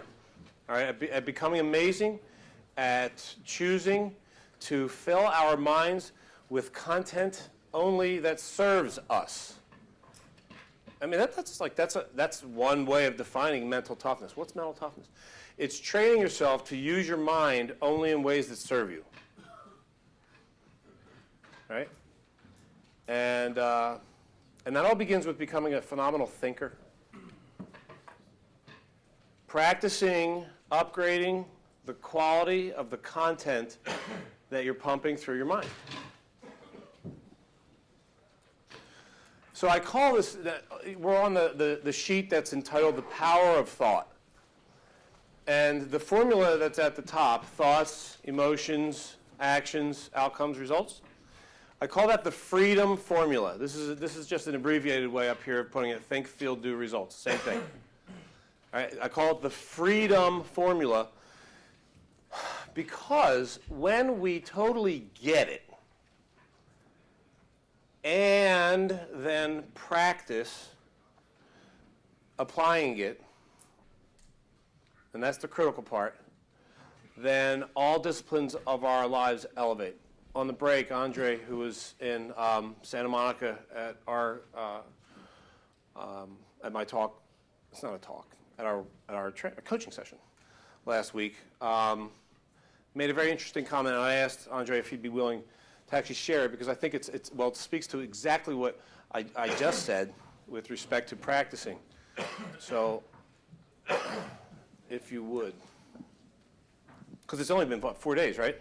Yeah. Well, whatever, 5, 6 days. Well, and I've been on the road since then as well, since Tuesday last week. So we had our QBRs for our analytics cloud. We had the privilege of having your session, and then I had a chance to spend the weekend with my girlfriend in LA, and my son, or 2 sons, are playing provincial hockey championships back home in Ontario. And so it gave me the opportunity to actually be a better father, be really present, even though I'm thousands of miles away, asking him about how he's preparing for these games, and as opposed to trying to amp him up in terms of pressure, it's trying to like slow him down, make sure you're playing your own game, be mindful about control how your thoughts and feelings and emotions are before you actually present, right? And before you go and perform. And then we had a client meeting on Monday, and I used the same techniques in advance of that meeting, and I thought by and large we kind of crushed it in terms of our content. Couldn't control all the variables around the environment or the client, but we did a really good job of like bringing the most ready we could be, right? And ultimately delivering an outcome in front of a CMO who doesn't really necessarily view us as being the future for his business, right? So it was The first thing that you said, though, Andre, to me on the break that had me, that caught my attention, was you said, and this is a really, really powerful question, is I'm glad to be able to see this content again, and I'm sitting here realizing, being introduced to it just days later, right, is how much did I apply it? Yeah. Right? Did I use it? Did I use it? Did I use it? And that's so thank you, Andre. Thank you very much. Yeah, Appreciate it. That's the question. Is like you got to use it.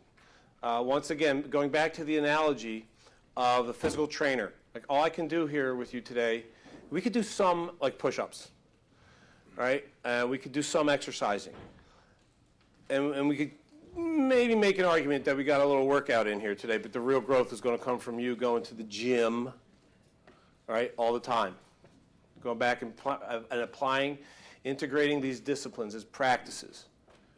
Okay, so this is called the freedom formula because if you practice it, then you are freeing yourself from the conditioning of your past that would have you translate the money question, from imagination into possibility. That would have you, not think outside the box or imagine that there's a box that exists in the first place, right? And miss the F's, and whatever else that would have you settle, that would have you struggle, and that would have you suffer. So it all starts with our thinking. How I think governs my state. We could stop right there. That's the takeaway for today. If there's only going to be one. I think myself into every mood. That's it. There. This is the mother load. Yeah, you got to talk about that. That's big for me. Like, because everyone's walking around pissed off all the time. Everyone's walking around pissed off all the time. Well, that's no bueno. We can't have that, Steve. So yeah, every mood that this is seriously, this is probably the most important piece of our time together today. You create every single state you'll ever experience, and you do it entirely on your own with your thinking. You think your way into every single psychological state or mood. So what that means is that no one can piss you off. That means there are no urgent situations. That means no one can make you happy. This is so unromantic, isn't it? It's actually rather healthy. Right? You do that on your own. So whenever somebody says, God, he makes me so angry, that's actually, that's being a victim.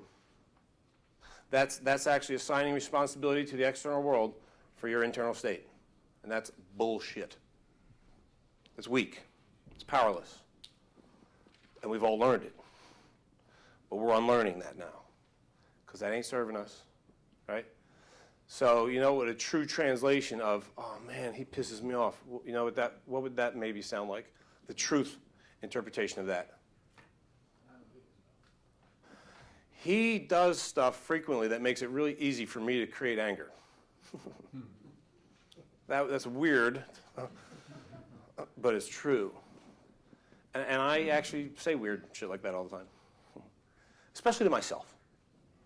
You know, when I catch myself being frustrated, or anything what we call below the O-line, in other words, just in a low-grade mood. We'll explain that thoroughly momentarily.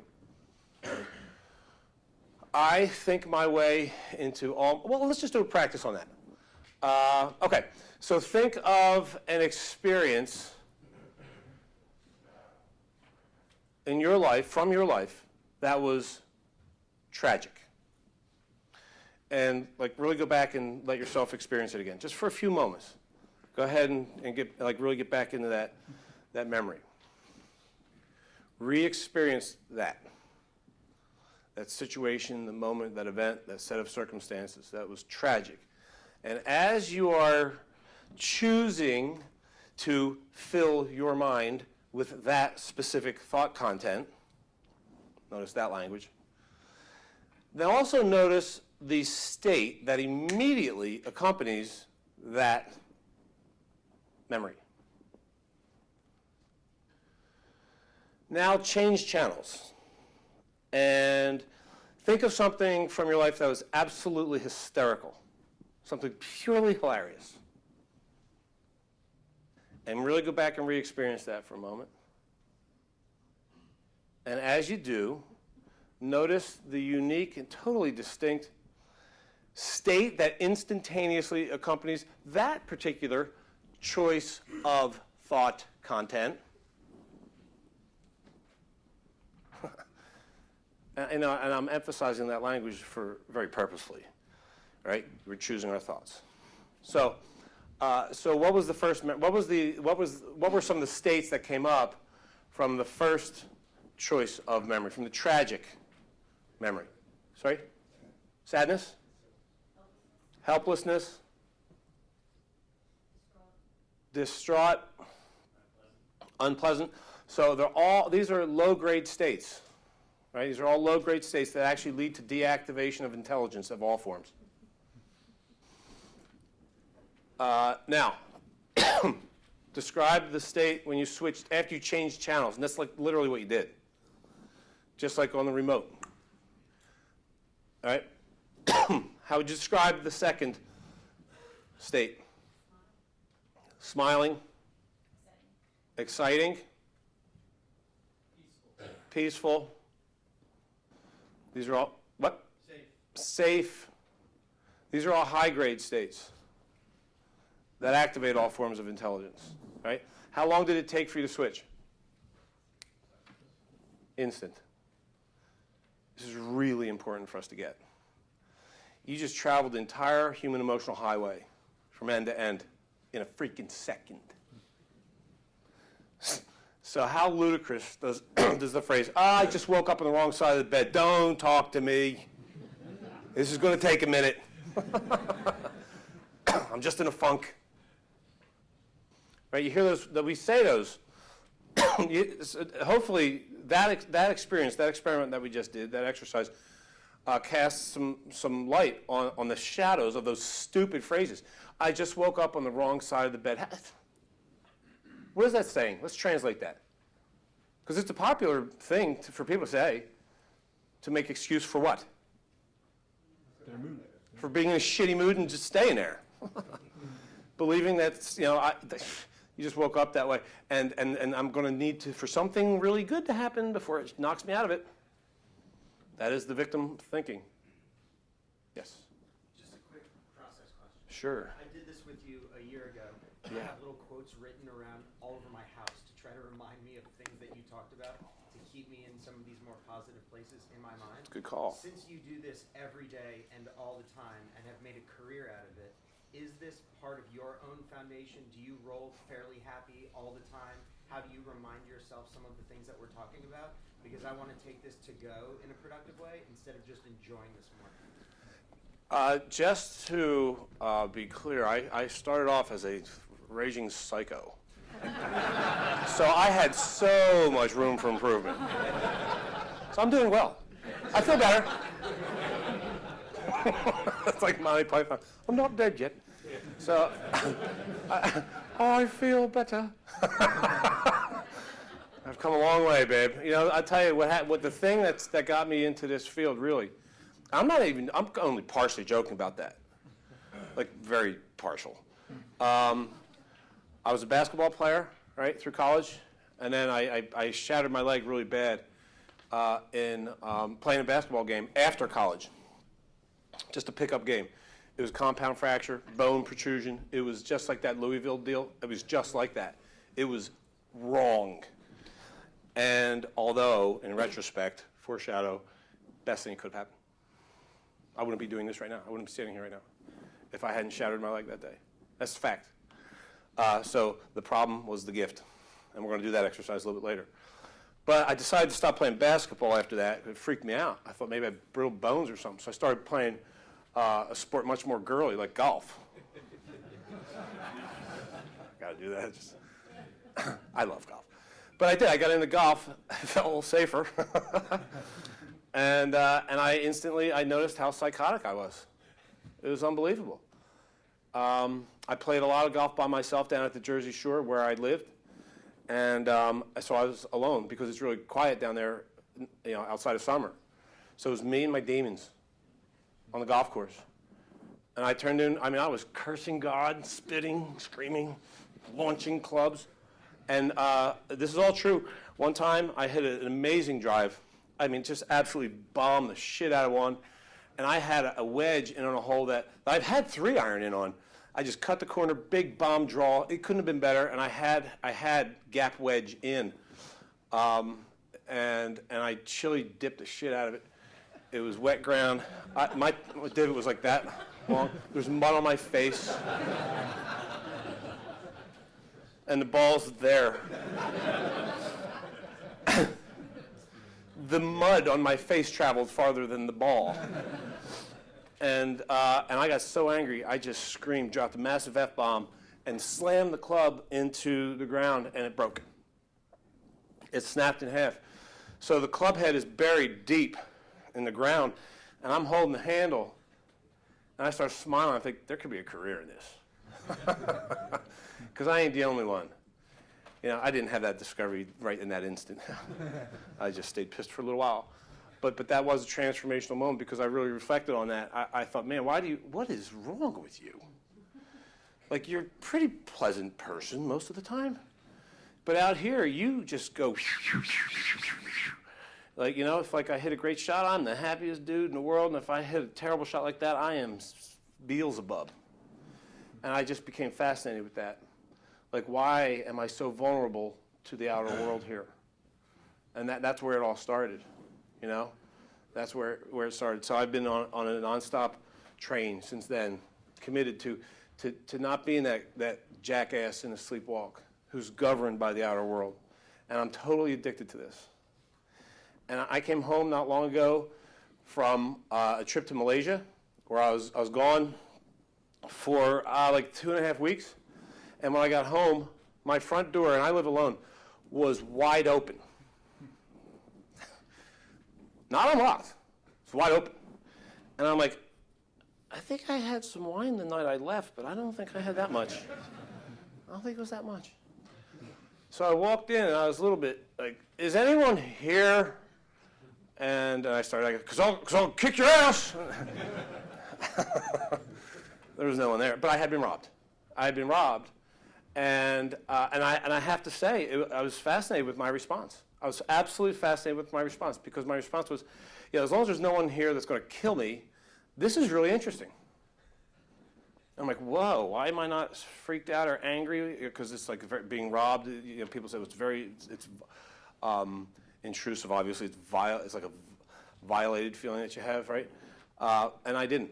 And I noticed, and I, of course I called the police and all that, but I wasn't panicked. I wasn't worried. I didn't have worry as a response. And I see that in many, many different areas as a result of the practice. When you and I talked about doing an event just recently, we had an event, and so I get a text, we were going to do this in Chicago, and it got canceled, and you texted me that. What did I say? Amazing. You said that's amazing. Yep. And When I told you it was canceled. yep, as soon as he told me it's canceled, right? I said, best goddamn thing could have happened. And he goes, why? It's like, what is wrong with you? I said, because this is the practice. Now, I'd be lying through my teeth right now if I told you that that was my instantaneous response. There was a response that I had before that, but how quickly did I respond to your text? So it was immediate, but immediately before that, I went, shit, right? Because I'm interpreting this is a bad, undesirable, this is a bad thing. That's my initial response. So this is where I'm at with my practice. I am amazing at catching myself really fast when I have a shitty reaction to reality and upgrading it. As opposed to back in the day before I started, I would be ruined by that for an entire day. Or at least a few hours, which is just a waste of amazing life and creativity time. So I go, God damn it. I go, whoop, practice. There, that's the best damn thing. And I was like, he's going to say something, and I don't have an answer to it. It's like, really, why? I'm like, I don't know, man. Give me a minute.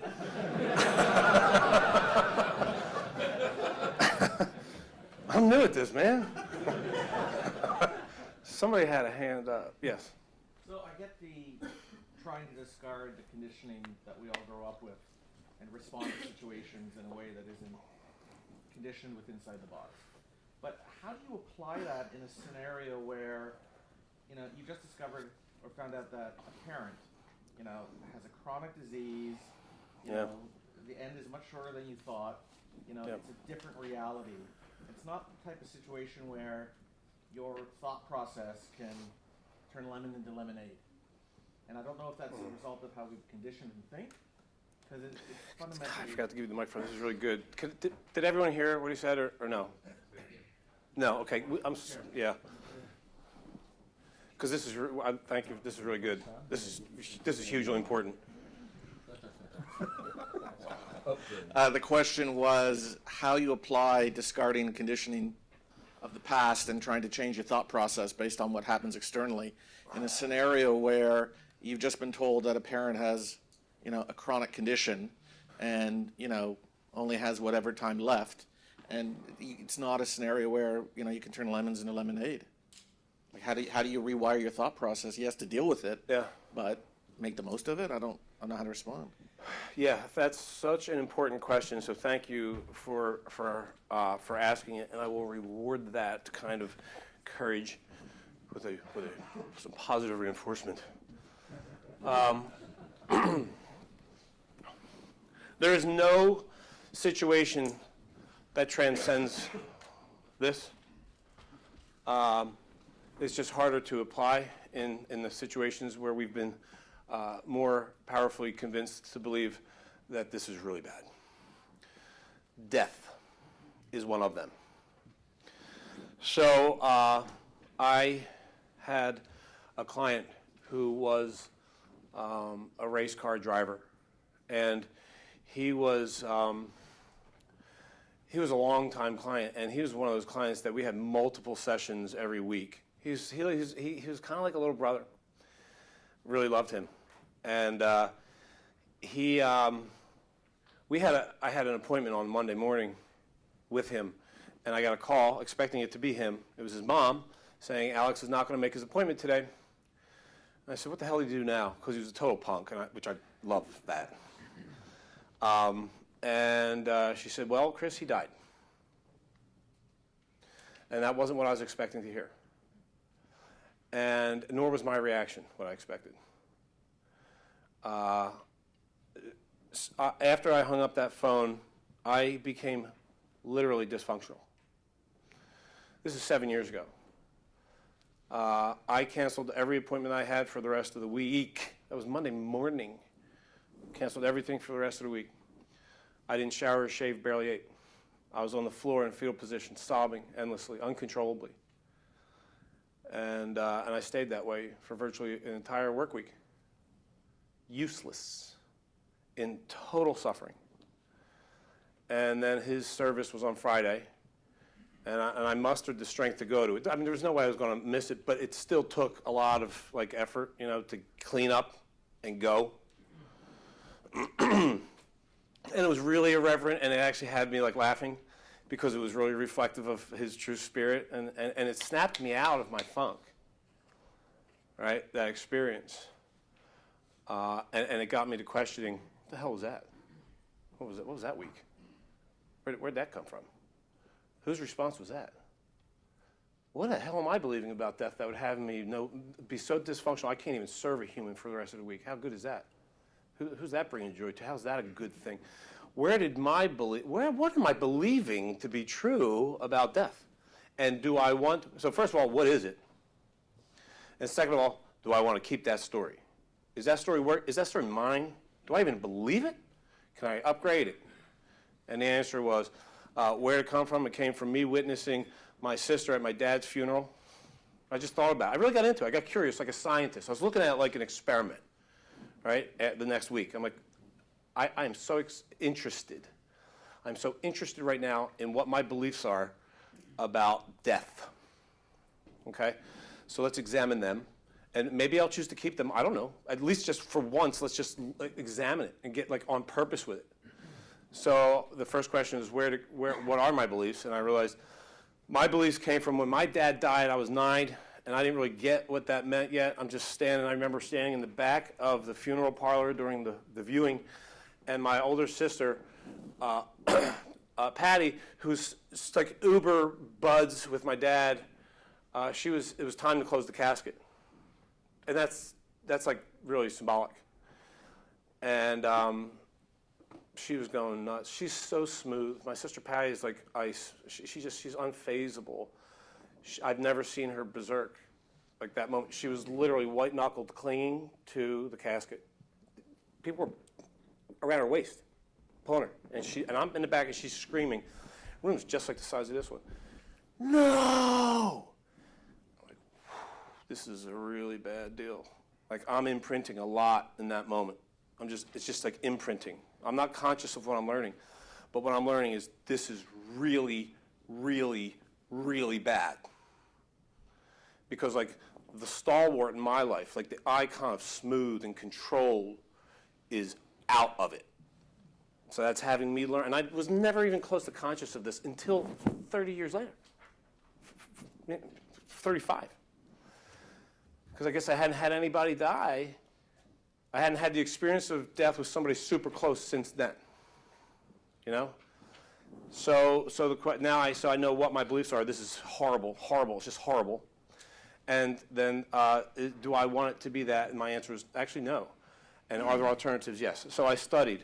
I started studying death. I bought books by people writing on death and different interpretations of death and even the science, even the quantum physics of it.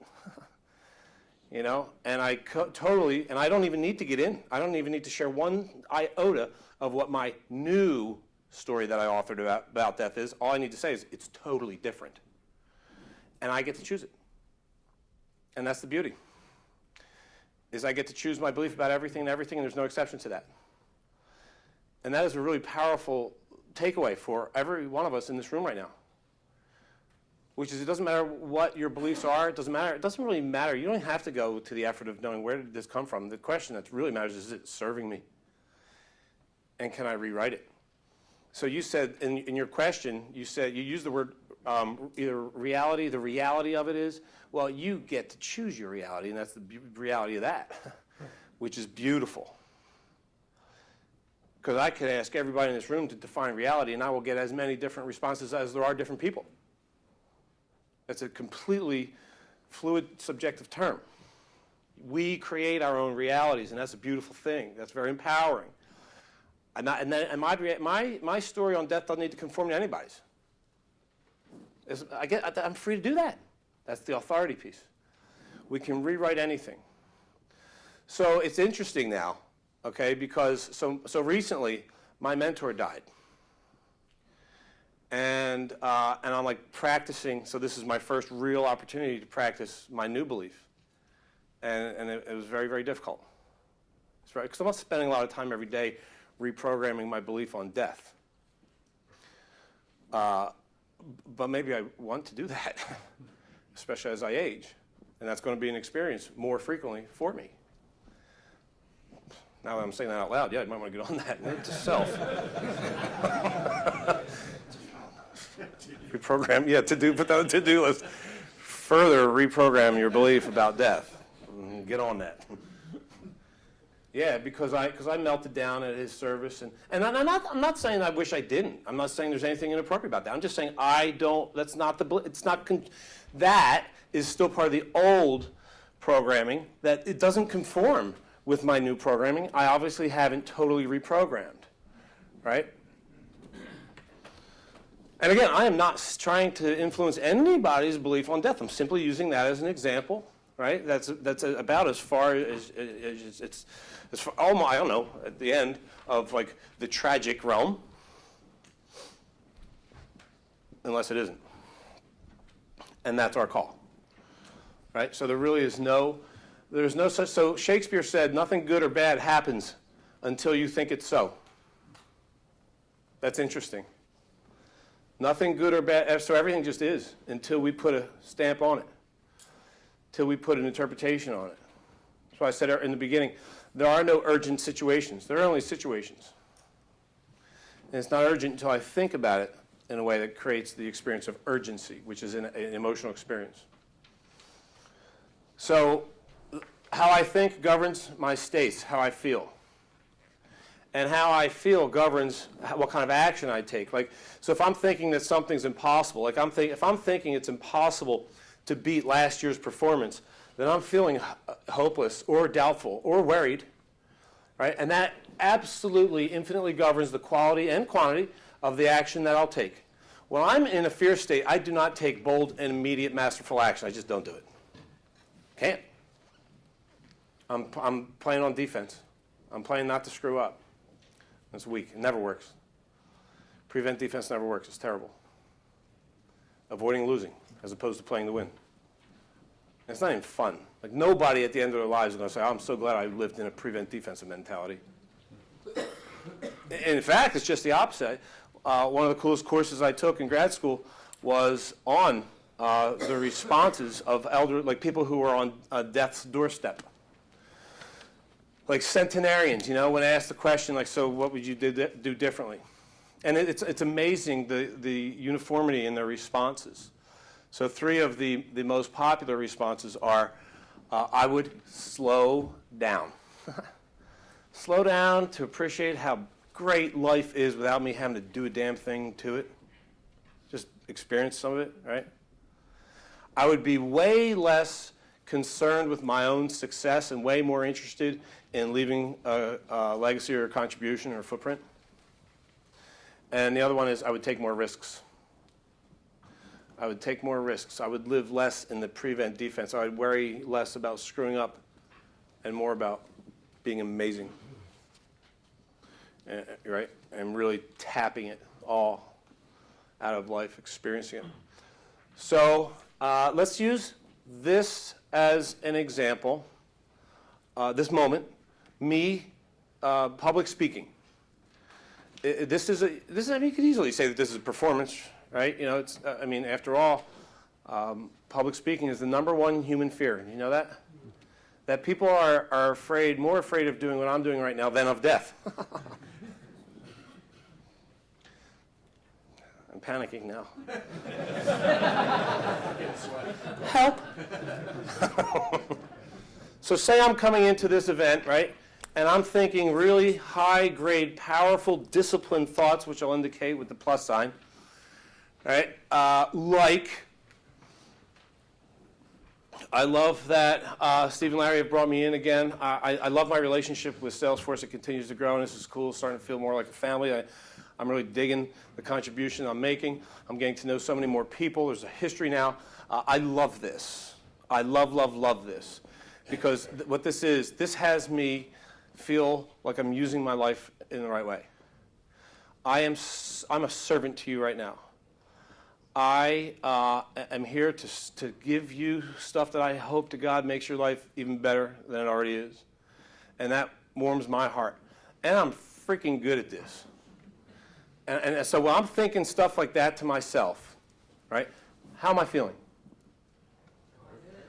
Confident, great, empowered, ready. Yeah, right. Prepared. Relevant. Yeah, that's great. Right, and those are all high-grade states, right? And when I'm feeling these high-grade states, when I'm in those kinds of states, that's when I'm maximizing the likelihood of crushing it. And you know, in this context, crushing it is, it's not like winning a game, not in this context. It's like delivering, right? It's staying in my heart and having fun with you and staying committed to leaving you with some nuggets of value that you can integrate into your life, right? And then to me, that's winning. That's the outcome I'm going for. And it all starts with my thinking. So you can trust that all morning long, I'm having conversation. I've done this a million times. Right? So at this point, it's not necessarily a question of like preparedness. That's not even right. I am content prepared, yet I still go to the effort of being incredibly mentally prepared. I will never take that for granted. Right? I could recite this stuff in my sleep, yet I still put incredible amounts of effort pre-game to make sure that I show up with my A game. Right? And I'm bringing it for you. And then I benefit. Right? When that's my beautiful paradox. I wrote a little ebook on that called The Beautiful Paradox. In fact, I wrote it for Dreamforce. So if you guys want to get, well, since we're on the subject, go to my website and there'll be a pop-up. My website is christopherdoris.com.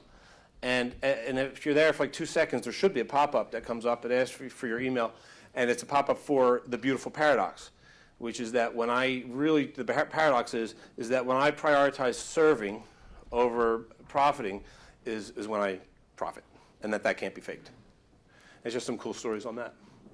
That I actually the original was an interview for coaches that then I rewrote for Dreamforce. So check that out. So I spent the morning mindfully, like very purposefully, in my hotel room, talking to myself intelligently, purposefully filling my mind with content that would have me show up here feeling pumped, elevating my state all morning, elevating my state. And there were a few things that took effort, like I got to walk in the rain. I was complaining. Breakfast sucked. It's an interpretation. No, seriously, I'm really into sausage. You got to be really careful when you say shit like that. That's gonna take. I should probably. No, I can't just move on and leave it there. It was. I got to move on. There's no recovering from that. So, now let's say the flip side, because there's always the flip side, right? And we were so thankful for that. There's the light and the dark, the yin and the yang, right? The day and the night. And none of those would exist without the other. Not as bad or good. They're actually both equally beautiful. We'll see them for what they are. And Carl Jung, my favorite of all the psychologists in history, used to talk a lot about the dark side, right? Like the dark side of the moon. Great album. Our moon is in synchronous orbit, so there is actually literally. It's not actually dark. It's not dark. It's just we can't see it because our moon in synchronous orbit is always facing us. It doesn't rotate like we are. So we only, from our perspective on the planet, we can only see one side of it. When it's a full moon, that's the only part we ever see. We don't get to see over there unless you go on a spaceship, right? So we call that the dark side of the moon. But it's not like there's like goblins and like, chicanery going on over there. It's just the part we can't see. It's the same thing with the mind, right? You can call the unconscious the dark side, and there's nothing diabolical about it. It simply has yet to have the light of consciousness shined upon it. And that's what we're talking about here, is becoming conscious of the things that we're unconscious of and freeing ourselves so that we can experience more of the miraculousness of life and create excellence, right? So this flip side is true. So say I come into this. So this morning, I wake up and I'm thinking dark thoughts. Like, I had a weird sleep last night. I was like, I don't know if I was feverish or what happened. I was like sweating profusely. It was one of those deals. It was like, I woke up like almost every hour, and that's very unusual for me. And it wasn't because I was nervous. I don't know what it was. I was even saying that to myself in the middle of the night, like, why do you keep waking up, and why are you sweating so much? What the hell is going on? And I thought maybe, I don't know if I got good enough rest. I went to bed unusually early, so I would be super duper fresh. And I don't think I am, like sleep-wise. So if I'm thinking that stuff, which I was for a moment, but if I only kept thinking that, and this breakfast sucks, so I'm going to be under-rested and undernourished, right? And it's raining out, and there's going to be a lot of new people in the room, and there's going to be some of their customers, so I better not curse too much. That's blown. I forgot about that. So now, but if I want to stay on track, what if I lose my thought? What if people, you never know with a new audience if they're going to be in your gig or not. So if I'm thinking all that kind of stuff, then what kind of states am I instantly creating? Anxiety. Fear. Yeah, low-grade states. Anxiety, fear. Doubt. Yeah. And depending how much I do it, it could go to panic. Right? It could, if I stay there, it's a spiral. My options are spiral up or spiral down. Right? And when I was a kid, I was an actor, and I was in a play one time, and it was like a professional performance, and I was a kid playing the son of the family, and I had a monologue, which was an entire page in the script, and I had always fantasized like a nitwit about what it would be like if I just totally blanked on stage. And I fantasized about that just one too many times. True story. I thought about it, like my line was coming up, I'm like, man, what if I just, like right now, look, there's a full house. What if I just blanked? And I was alone on stage, and it was terrible. Oof. I did panic. I stayed with that low-grade thought 1 second too long. And deactivated intelligence, lost my memory, which I could recite that line anytime, right? I practiced so damn much, I rehearsed it so damn much, but because of my low-grade thinking, I actually became stupid. I thought myself stupid. And I panicked. My panic disabled me. Right? The panic I created with low-grade thinking disabled me. Now, fortunately, I was, in a cast with pros, and the guy who played my dad come running out on stage, and he knew my lines, so he prompted me right back into it totally smooth. It was awesome. He rescued me. Had he not, I'd still be standing there. Like that Brady Bunch episode. All right, so say I'm thinking those things, and I'm thinking myself into low-grade states, right? And when I'm in low-grade states, we know what happens. We just talked about it, right? The action that I take is severely compromised. I am significantly decreasing the likelihood of any excellence occurring, which of course is never the outcome that I'm going for. Okay, are we on board? Are we in agreement that this is very simple? Right, that's like refreshing, right? I hope it is. There's nothing remotely complex about this, I hope. And I want that to be very appealing. The power in the simplicity. Like that's one of my favorite combinations of anything ever is easy, powerful, or simple. We'll say simple, uncomplicated, and powerful. Yes? A question about your results.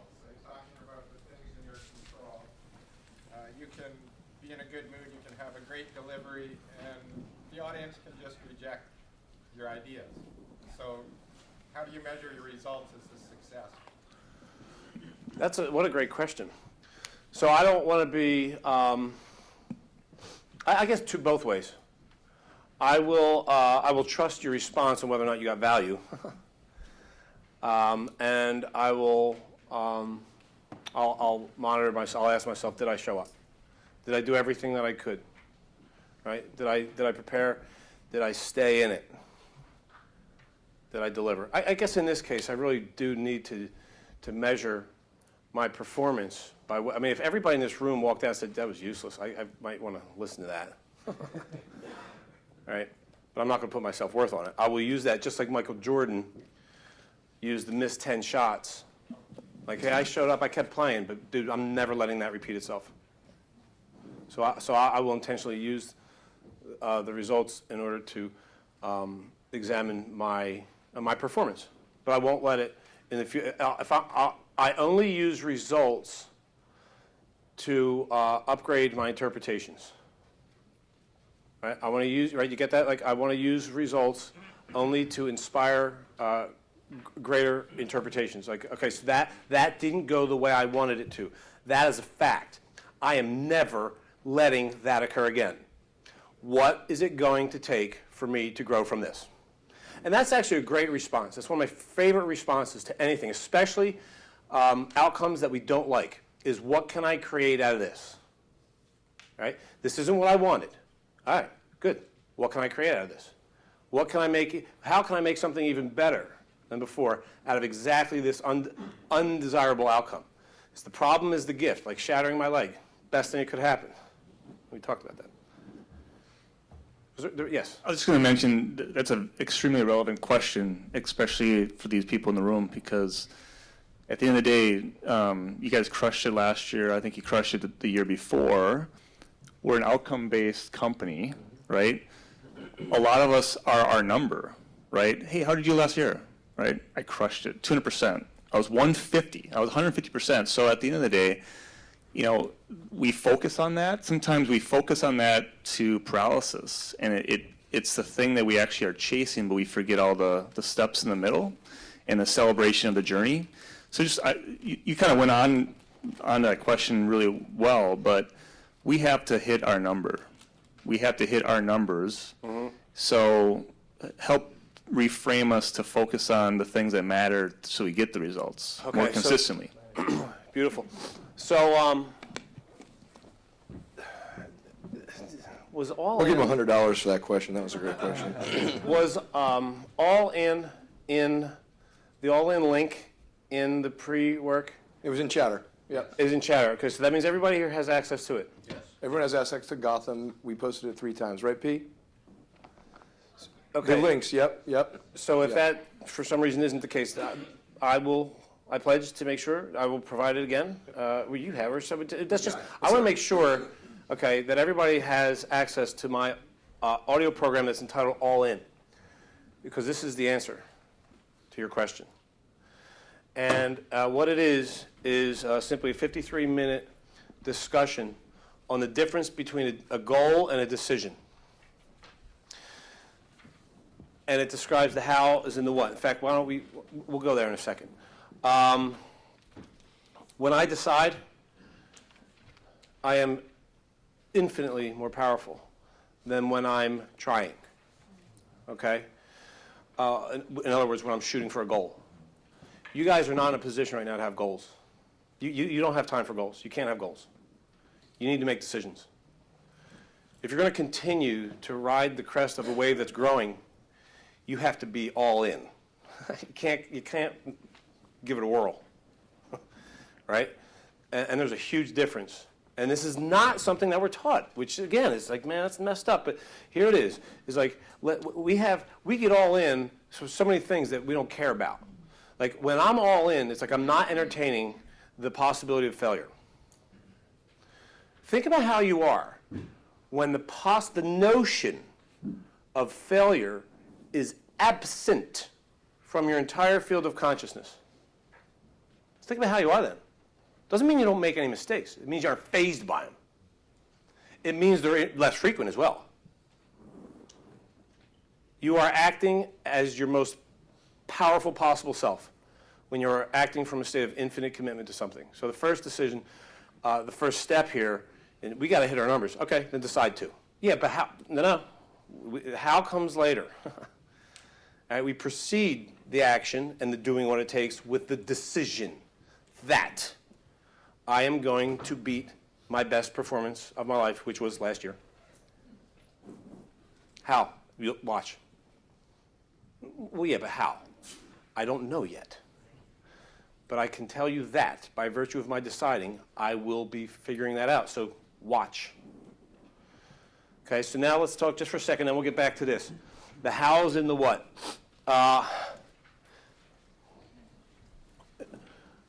I did mention earlier, I think I talked about like the thing that people come up against the most in the pursuit of their desires and the pursuit of excellence is the how obstacle, right? Like feeling like I need to know how before I can be convinced. Before I can get all in, I need to know how. What's it going to look like? I don't know how I'm going to pull that off. I don't know where am I going to get my new customers. Where is the new market? I don't know how it's going to look. And you don't need to. In fact, you don't even want to be honest with you. In fact, it's actually much more fun to not know. Right? It's like why we go to movies. Like we enjoy the fact that we don't know what's going to happen. It gives us, there's the entertainment value, is the unknown nature of it. Like, well, yeah, but I'll go to the movies for my living.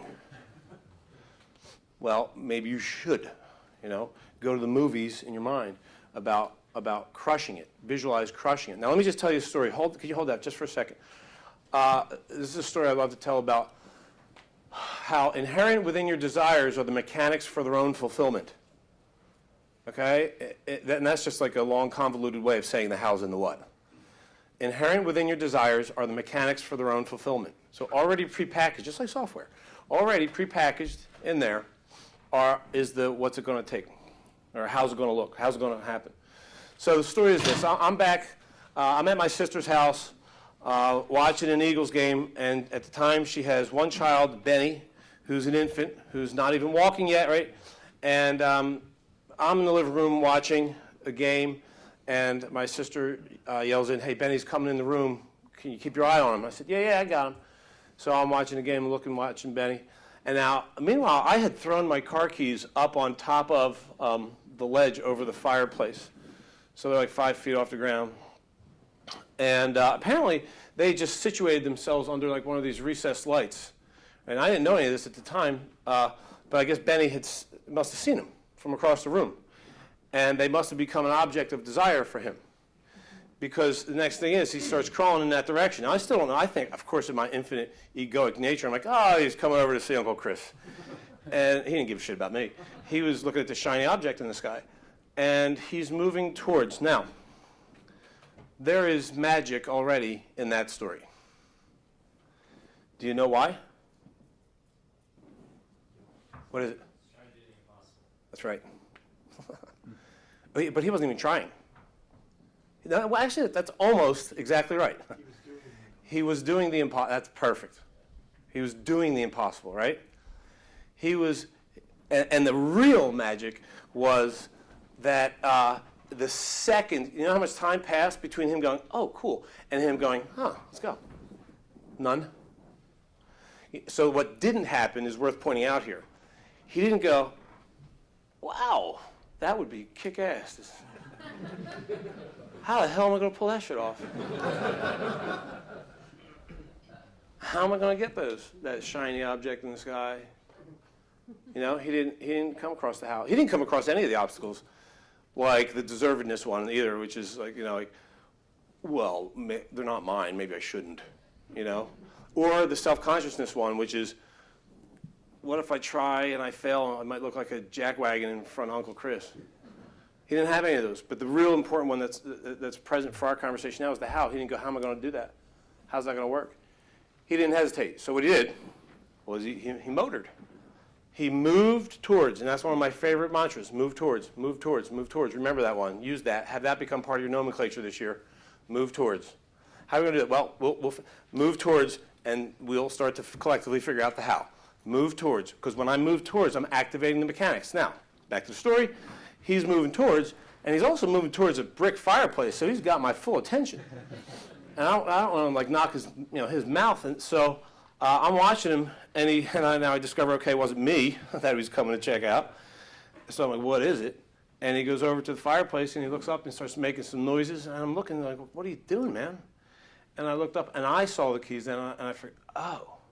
I get up out of the chair, I grab the keys, drop them on the ground, and he got them. He manifested his desire with virtual effortlessness because he moved towards. The mechanics were Uncle Chris getting up off his ass. I did all the damn work, right? You see, I was the mechanics in this story, right? Like, I'm the answer to how would I possibly get the keys? And not only did he not entertain it, he didn't even need to go to the effort of predicting, like, I wonder if maybe he'll help me. He didn't even do that. He's just like, move in towards, right? And now had I not been in the room, I would have been fascinated if he got the keys. That would have been a much better story. But I'm sure what would have happened then is he would have become instantly disinterested, would have become less, the thing would have been so fascinating anymore. He wouldn't have interpreted that as failure and gotten all down. And he would have said, okay, where's the next amazing thing in the room? Where's the next incredible possibility in this space? And he would have just kept the same level of enthusiasm, right? So wait, you had a question I asked you to hold on to, so yes. Yeah, so, okay, so I'm getting the fact that essentially don't think about the how comes later, and essentially the goal then is to move forward. Well, it's not as much about don't ever think about the how, it's just don't let it cause you hesitation. Okay. Because Don't let not knowing how have you hesitate. Moving towards in any way activates mechanics, things that you couldn't have predicted. Have a phone, call somebody you never called before. Just like do stuff, do things, act, move. But moving towards with knowing. Moving towards with the all-inness, right? Because then when I'm all in, the action that I take is immediate, bold, and intelligent. And that kind of action creates great results. Yes? So would you consider what your nephew did? If you have something to say, let's ask for a mic. You're going to get a mic? So, Chris, would you consider what your nephew did kind of would be like the paradox of survival? I mean, that's the ability for him to just go and try to get something. He may not even know why he's doing it, right? I mean, isn't it more of a survival instinct that flows into what we do? I'm not sure I'm following that question, to be honest with you. So a survival perspective of he saw something that he wanted to do. He didn't think about if he could do it or not, but he just did it anyway. And then he accomplished something and said, okay, I got that's it. interesting. Okay, I think maybe, I wouldn't use the word survival. I would call it preconditioned. Okay. Preconditioned. So he's simply being normal. He's being the way we all are before being educated about our limitations. So that's the normal way of being. Is you see something you want, you move directly, you move in. He's not like gifted. He just hasn't been told, dude, you don't do that. He hasn't been educated on how hard it is. He hasn't been taught yet how hard it is to get to pull that off, right? And that's an important point. Is that when we come into this world, we are doubtless, which is pretty great. So, like, we have to learn how to doubt ourselves, and then we master the hell out of that with lots and lots of rehearsals. So we're getting back to doubtlessness. We're returning to doubtlessness here. Okay? So now, I got you. So let's say, while we are awake, we are always interpreting reality in one of three ways. Low grade, neutral, and high grade. Novak Djokovic aces Rafael Nadal in the Australian Open. All right? The jokester is pumped because he just aced Nadal. He got a point. Nadal's pissed because he just got smoked. And the umpire in the chair don't give a damn. Those are three unique interpretations of one event. And those, for simplicity's sake, that's all there is. We have a low grade. We're always interpreting reality in one of three ways, right? In a way that's having us feel unpleasant, in a way that's emotionally no charge, neutral, right, which is an observation, or in a way that has us feel inspired, that creates high-grade states that activate intelligence. So we'll call this the range of possible interpretations, and this is the O line that Larry referenced, and that I also referenced. This is the O line, which is the observation line. An observation is a neutral interpretation, okay? Right? Like this is a red marker. I'm not pumped nor pissed about that. It just is. This is like an isness example.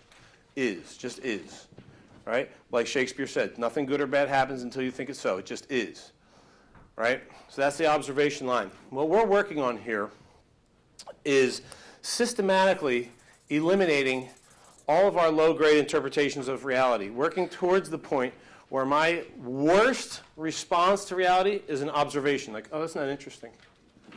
Like, for example, has anybody here ever heard of Byron Katie? Byron Katie is a woman, and her first name is Byron, and her last name is Katie. And her greatest book, she does all this work, and she does public workshops on it. And her book is Loving What Is. Great title. Because really that's what we're talking about. It's not stopping having a problem with what is. And in fact, loving it, so you can create excellence out of it. So I worked with her coach. I did some coaching with her coach, so I get these good stories about her. And one story is she's off in on a break in the foyer of one of her public events. Guy comes up, puts a gun in her rib cage, and literally says, "Bitch, I'm going to kill you because you're screwing with all these people and you're stealing their money. You're screwing with their heads." And her instantaneous response is, "Oh, honey, sweetie, I don't blame you one bit. If I was believing all that, I would have shot me already." That's her instantaneous response. In other words, she had no fear. She was actually like calling the dude sweetie. The guy's calling her bitch with a gun in her ribcage saying, "I'm going to kill you." She's like, "Oh, honey, that makes perfect sense to me."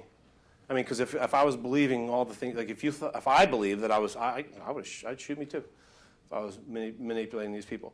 Now, the point of this story is that that's possible. I'm not even suggesting that that's a recommended course of action. It worked for her. She just chooses not to have fear.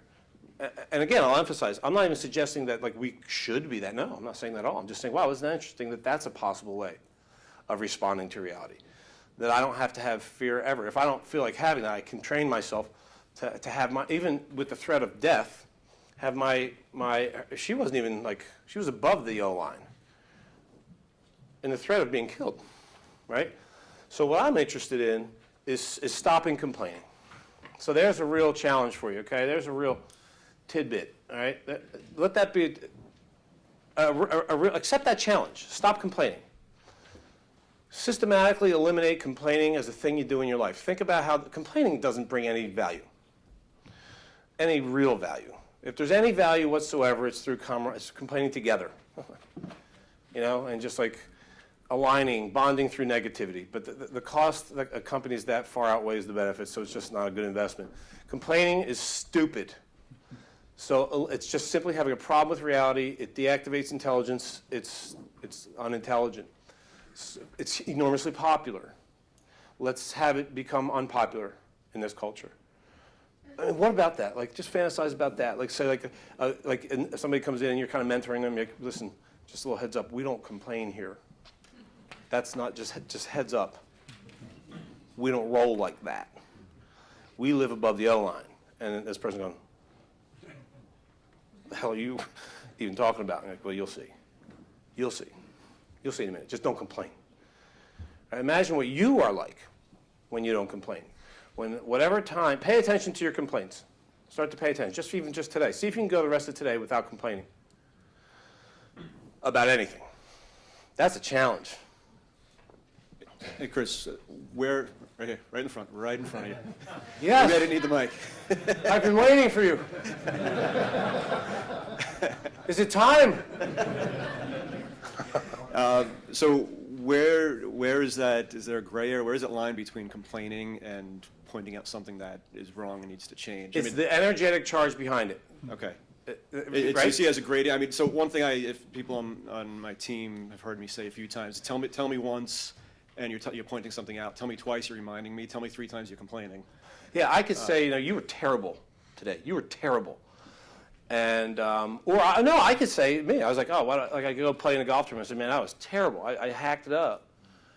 And you say, well, aren't you below the O-line? No, I'm just telling you just like I have 2 markers in my hand. It's just a fact. I played very poorly. I'm not berating myself. That's the answer. I'm not deluding myself either. I was amazing. No, you weren't. You were horrible. Yeah, I just don't want to have a problem with the fact that I played terribly. Right? I want to love the brutal facts. I want to not have a problem with the brutal facts. The brutal facts are chock full of growth opportunity. So it's the energetic charge. So complaining is when I have a problem with reality. And the real measure is how I feel. Right? So that brings us to, good segue, the practice. The actual practice, which is at the bottom of that page. The bottom of the page entitled The Power of Thought. At the very bottom of the page, it says the discipline, right?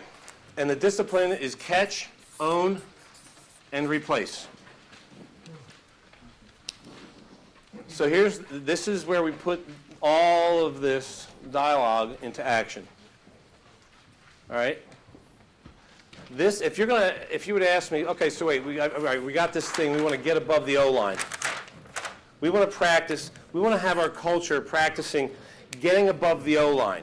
We want to give each other permission to use that language with each other. I want to ask my peers to call me out, to point out to me.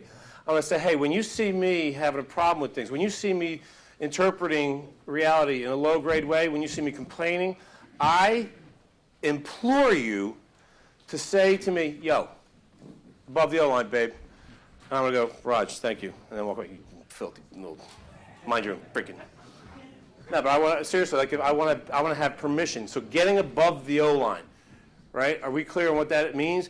It means upgrade your interpretations. It means, hey, stop having a problem. Hey, let's elevate your state. Let's get creative here. Let's activate intelligence. And I want people to remind me of that. Because I need people to remind me of that. I need Post-its. I need reminders on my computer. Right? And I also need the help from my peers. So then the question is how? How do I do that? Well, here's the practice. The practice is catch, own, and replace. I'm going to catch myself having low-grade interpretations. In other words, I'm going to catch myself thinking poorly. No, scratch that. That's not what I'm catching. I'm catching myself feeling bad. That's a billion times easier than catching my thoughts. Our thoughts are so sneaky and quiet, right? They're hard to pay attention to. It's a billion times easier to catch my states, my moods. Right? So I want to be in that state of permanent self-inquiry. Always ask myself, how am I feeling now? What kind of state am I thinking my way into in this moment? Is it serving me? Can it be upgraded? Right? So I want to catch myself when I'm simplest way of saying it is I want to catch myself feeling bad.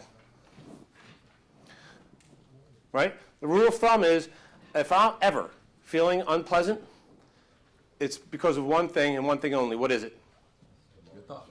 Thinking, because I'm thinking poorly. That's it. It's because of the thoughts that I'm choosing. That's right. I could never blame it on any outside circumstance or person, event.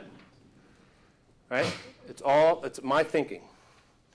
So I want to catch myself when I'm having a problem with reality. Let's just use the simple and popular example of complaining about traffic. All right? It's a very, very popular thing to complain about. And what is traffic? It's just a bunch of cars congested in a space with people going places, right? That's the observation of it, right? There's a high volume of vehicles going somewhere, and going slowly because they're all clumped up. I get into traffic. I get on the highway, and I see it's all backed up, and I go, man, come on. And there you go. There's complaint. There's complaint, and I want to catch that. I want to get as many repetitions in as possible, right? Because it's just like working out. I want to get my reps, get my reps, get my reps. As many reps as possible. Doesn't matter if it's a meaningful or seemingly insignificant event. All reps are significant. How much stronger are you after one push-up? None. Right? You go in the gym, you get a LA Fitness, like, whoo, dude. I'm like, Harry now. No, but you got to get the reps, right? So like how important is one rep? Well, actually in conjunction with all the others into a workout and then repeat the workouts, it's actually tremendously valuable. Isolated by itself, it's not. So I'm going to look for as many opportunities throughout the course of the day as possible to accumulate repetitions. So every single possible complaint is an opportunity to grow, no matter how seemingly insignificant. It's a rep. Capitalize on it. Don't let it get away. There's value in it. So I get on the highway and I go, oh man, and I go, here I am. So this is me catching it. I'm below the O line. I'm frustrated, obvious. And then that's the catch piece, right? Oh, I'm frustrated. I caught myself. I want to label the state, label the mood. The next step is ownership. I want to take ownership of that state. I want to take back blame from traffic or anything outside for my state, and I want to take complete ownership of that by saying I ain't feeling frustrated because of the traffic or that I might be late or even miss this client call. It's because I'm thinking weak. I'm thinking poorly in the moment. That is total ownership. You are now free. And then the last step is to replace the content. Replace or upgrade my interpretation. You know, and Steve, you said you're going to be talking about gratitude. Here's another link that I want to share with you. Look it up, gratitude. I don't know if I ever shared it in the talks here. I usually share it in keynotes. Look up Gratitude HD. Just Google that or on YouTube. Gratitude HD. It's like a 4-minute or 5 incredibly artistic, beautiful, truly beautiful, perspective shifting, short video by Louis Schwartzberg, who's famous for that. Narrated by brother David Steindl-Rast, who is an Austrian, I think a Benedictine monk, who's just a perfect voice. And it's true, it's just incredible. Gratitude is, enthusiasm and gratitude, I would argue, are two of the most intelligent states to choose to create. Enthusiasm is amazing because it's of the word entheos, which means the creator within. That's just fascinating, right? And gratitude releases the good chemicals as well, right? So sticking with the traffic example, I catch myself being frustrated. I own it by saying, I'm not pissed because of traffic. I'm pissed because I'm thinking like a rookie right now. And then I upgrade it by saying, all right, let's go into gratitude. How about a little gratitude for the fact that I have a lifestyle that permits me a badass ride to be in this traffic? How about a little gratitude for that? How about a little gratitude for Dan Patrick? I get to listen to a little more of my sports talk radio. Or how about a little gratitude for all the people? I live in Arizona, and thank you to the folks who built the roads out there, which are amazing. They're like the best roads in the world. Seriously, the best roads I've ever driven in the world. And for all the people that toiled to create them. Gratitude for that. And I'm elevating, and now I'm having creative ideas. Like, so when I found out from Larry that our event was canceled, and I complained, I caught it instantly, I owned it. I said, I'm not pissed because the event was canceled and I'm losing income and an opportunity. It's because I'm thinking like a, you caught that right? That was a B word. That was like a whiny little, right. And then I upgraded it by thinking, what can we create out of this? And I literally went over to my desk and I started writing down, what are some other offerings I could make to Salesforce that I haven't yet? And I have, wait till you see this. I got all kinds of ideas that I may not have extracted from my creative mind had I not done this, right? Every set of circumstances can be leveraged for individual and collective gain if only viewed masterfully. Practice getting above the O line. Okay, so, you want to do it? I think it's cool. All right, who in this room, it is cool, who in this room believes that you have outstanding focusing skills? Come on up. Who else? Who else has exceptional focusing skills? Come on up. Come on up here. I need 2 more people too. A total of 4. Borowski can pick the people that tell him they have fantastic focusing skills. That'd be helpful. We need 2 more. Focus. Dos mas. Yeah, we'll pick. Who wants some free stuff? The kid up here. The kid's coming up. JK. The kid's coming up.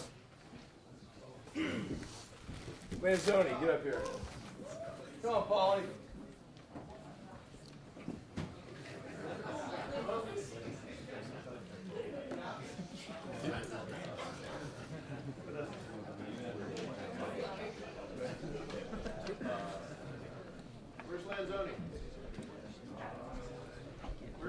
Incoming.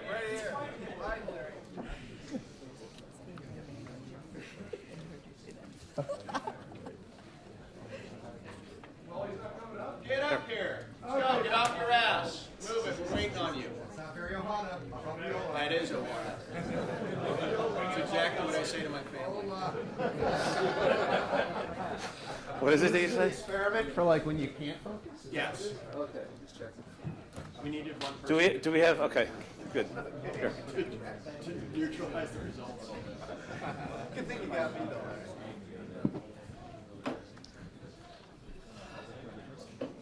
If I just drop one. Here. All right, so this is a little exercise in imagery, okay? Have you ever done this? No. I think you should. So,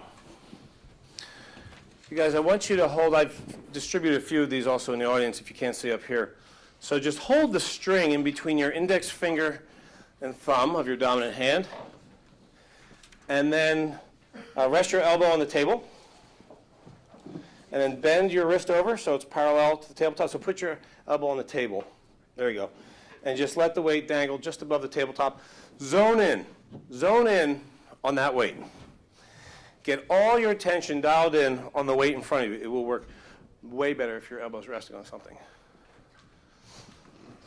So now, with all of your attention dialed in on the weight in front of you, in your mind's eye, create a clear and vivid image of the weight swinging sideways, left to right. Literally permit yourself to experience that happening in your mind's eye now. See it.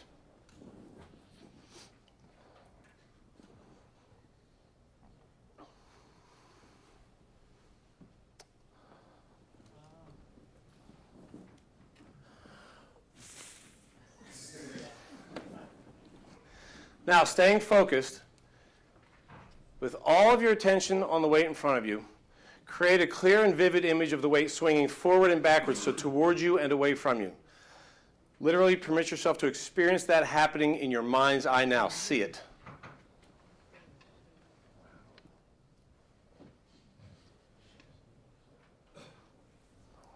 Stay focused.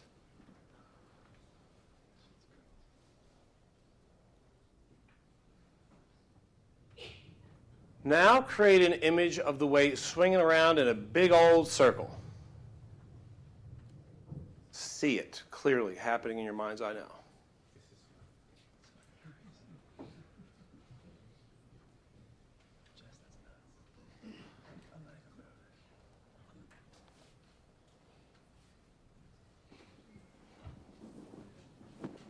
There you go. It was broken. You got. Now there's a couple that were broke. You got a bad. All right. Okay. All right. So good work. Well done. And thank you to our volunteers for having the courage.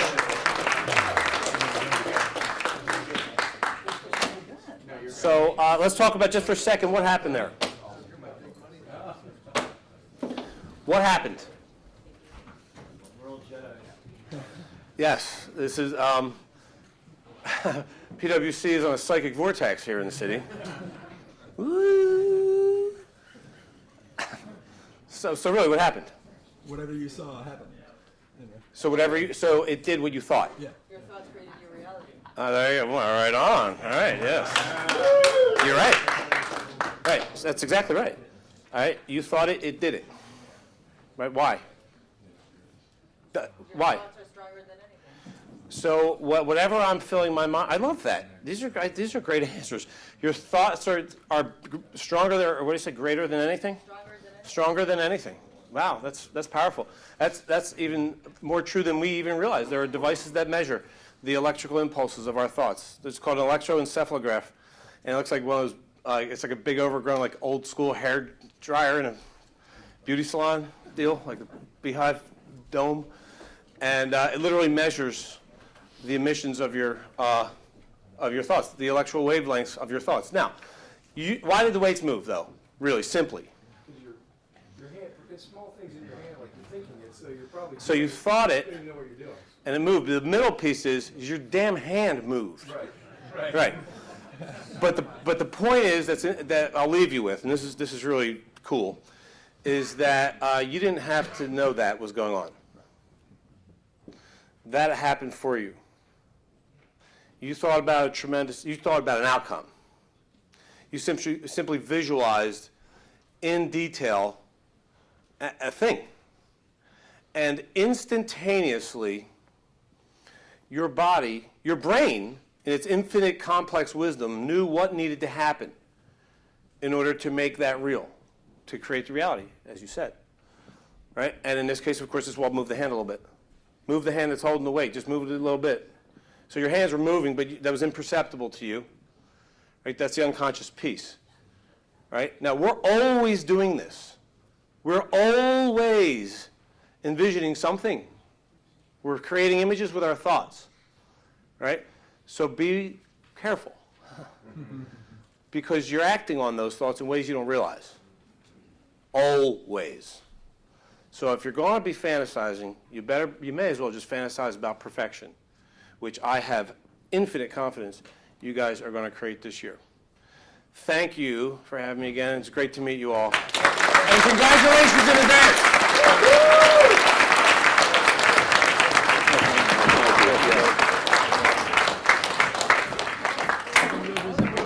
Well, thanks for doing it. All righty. That's good. Do it, yeah.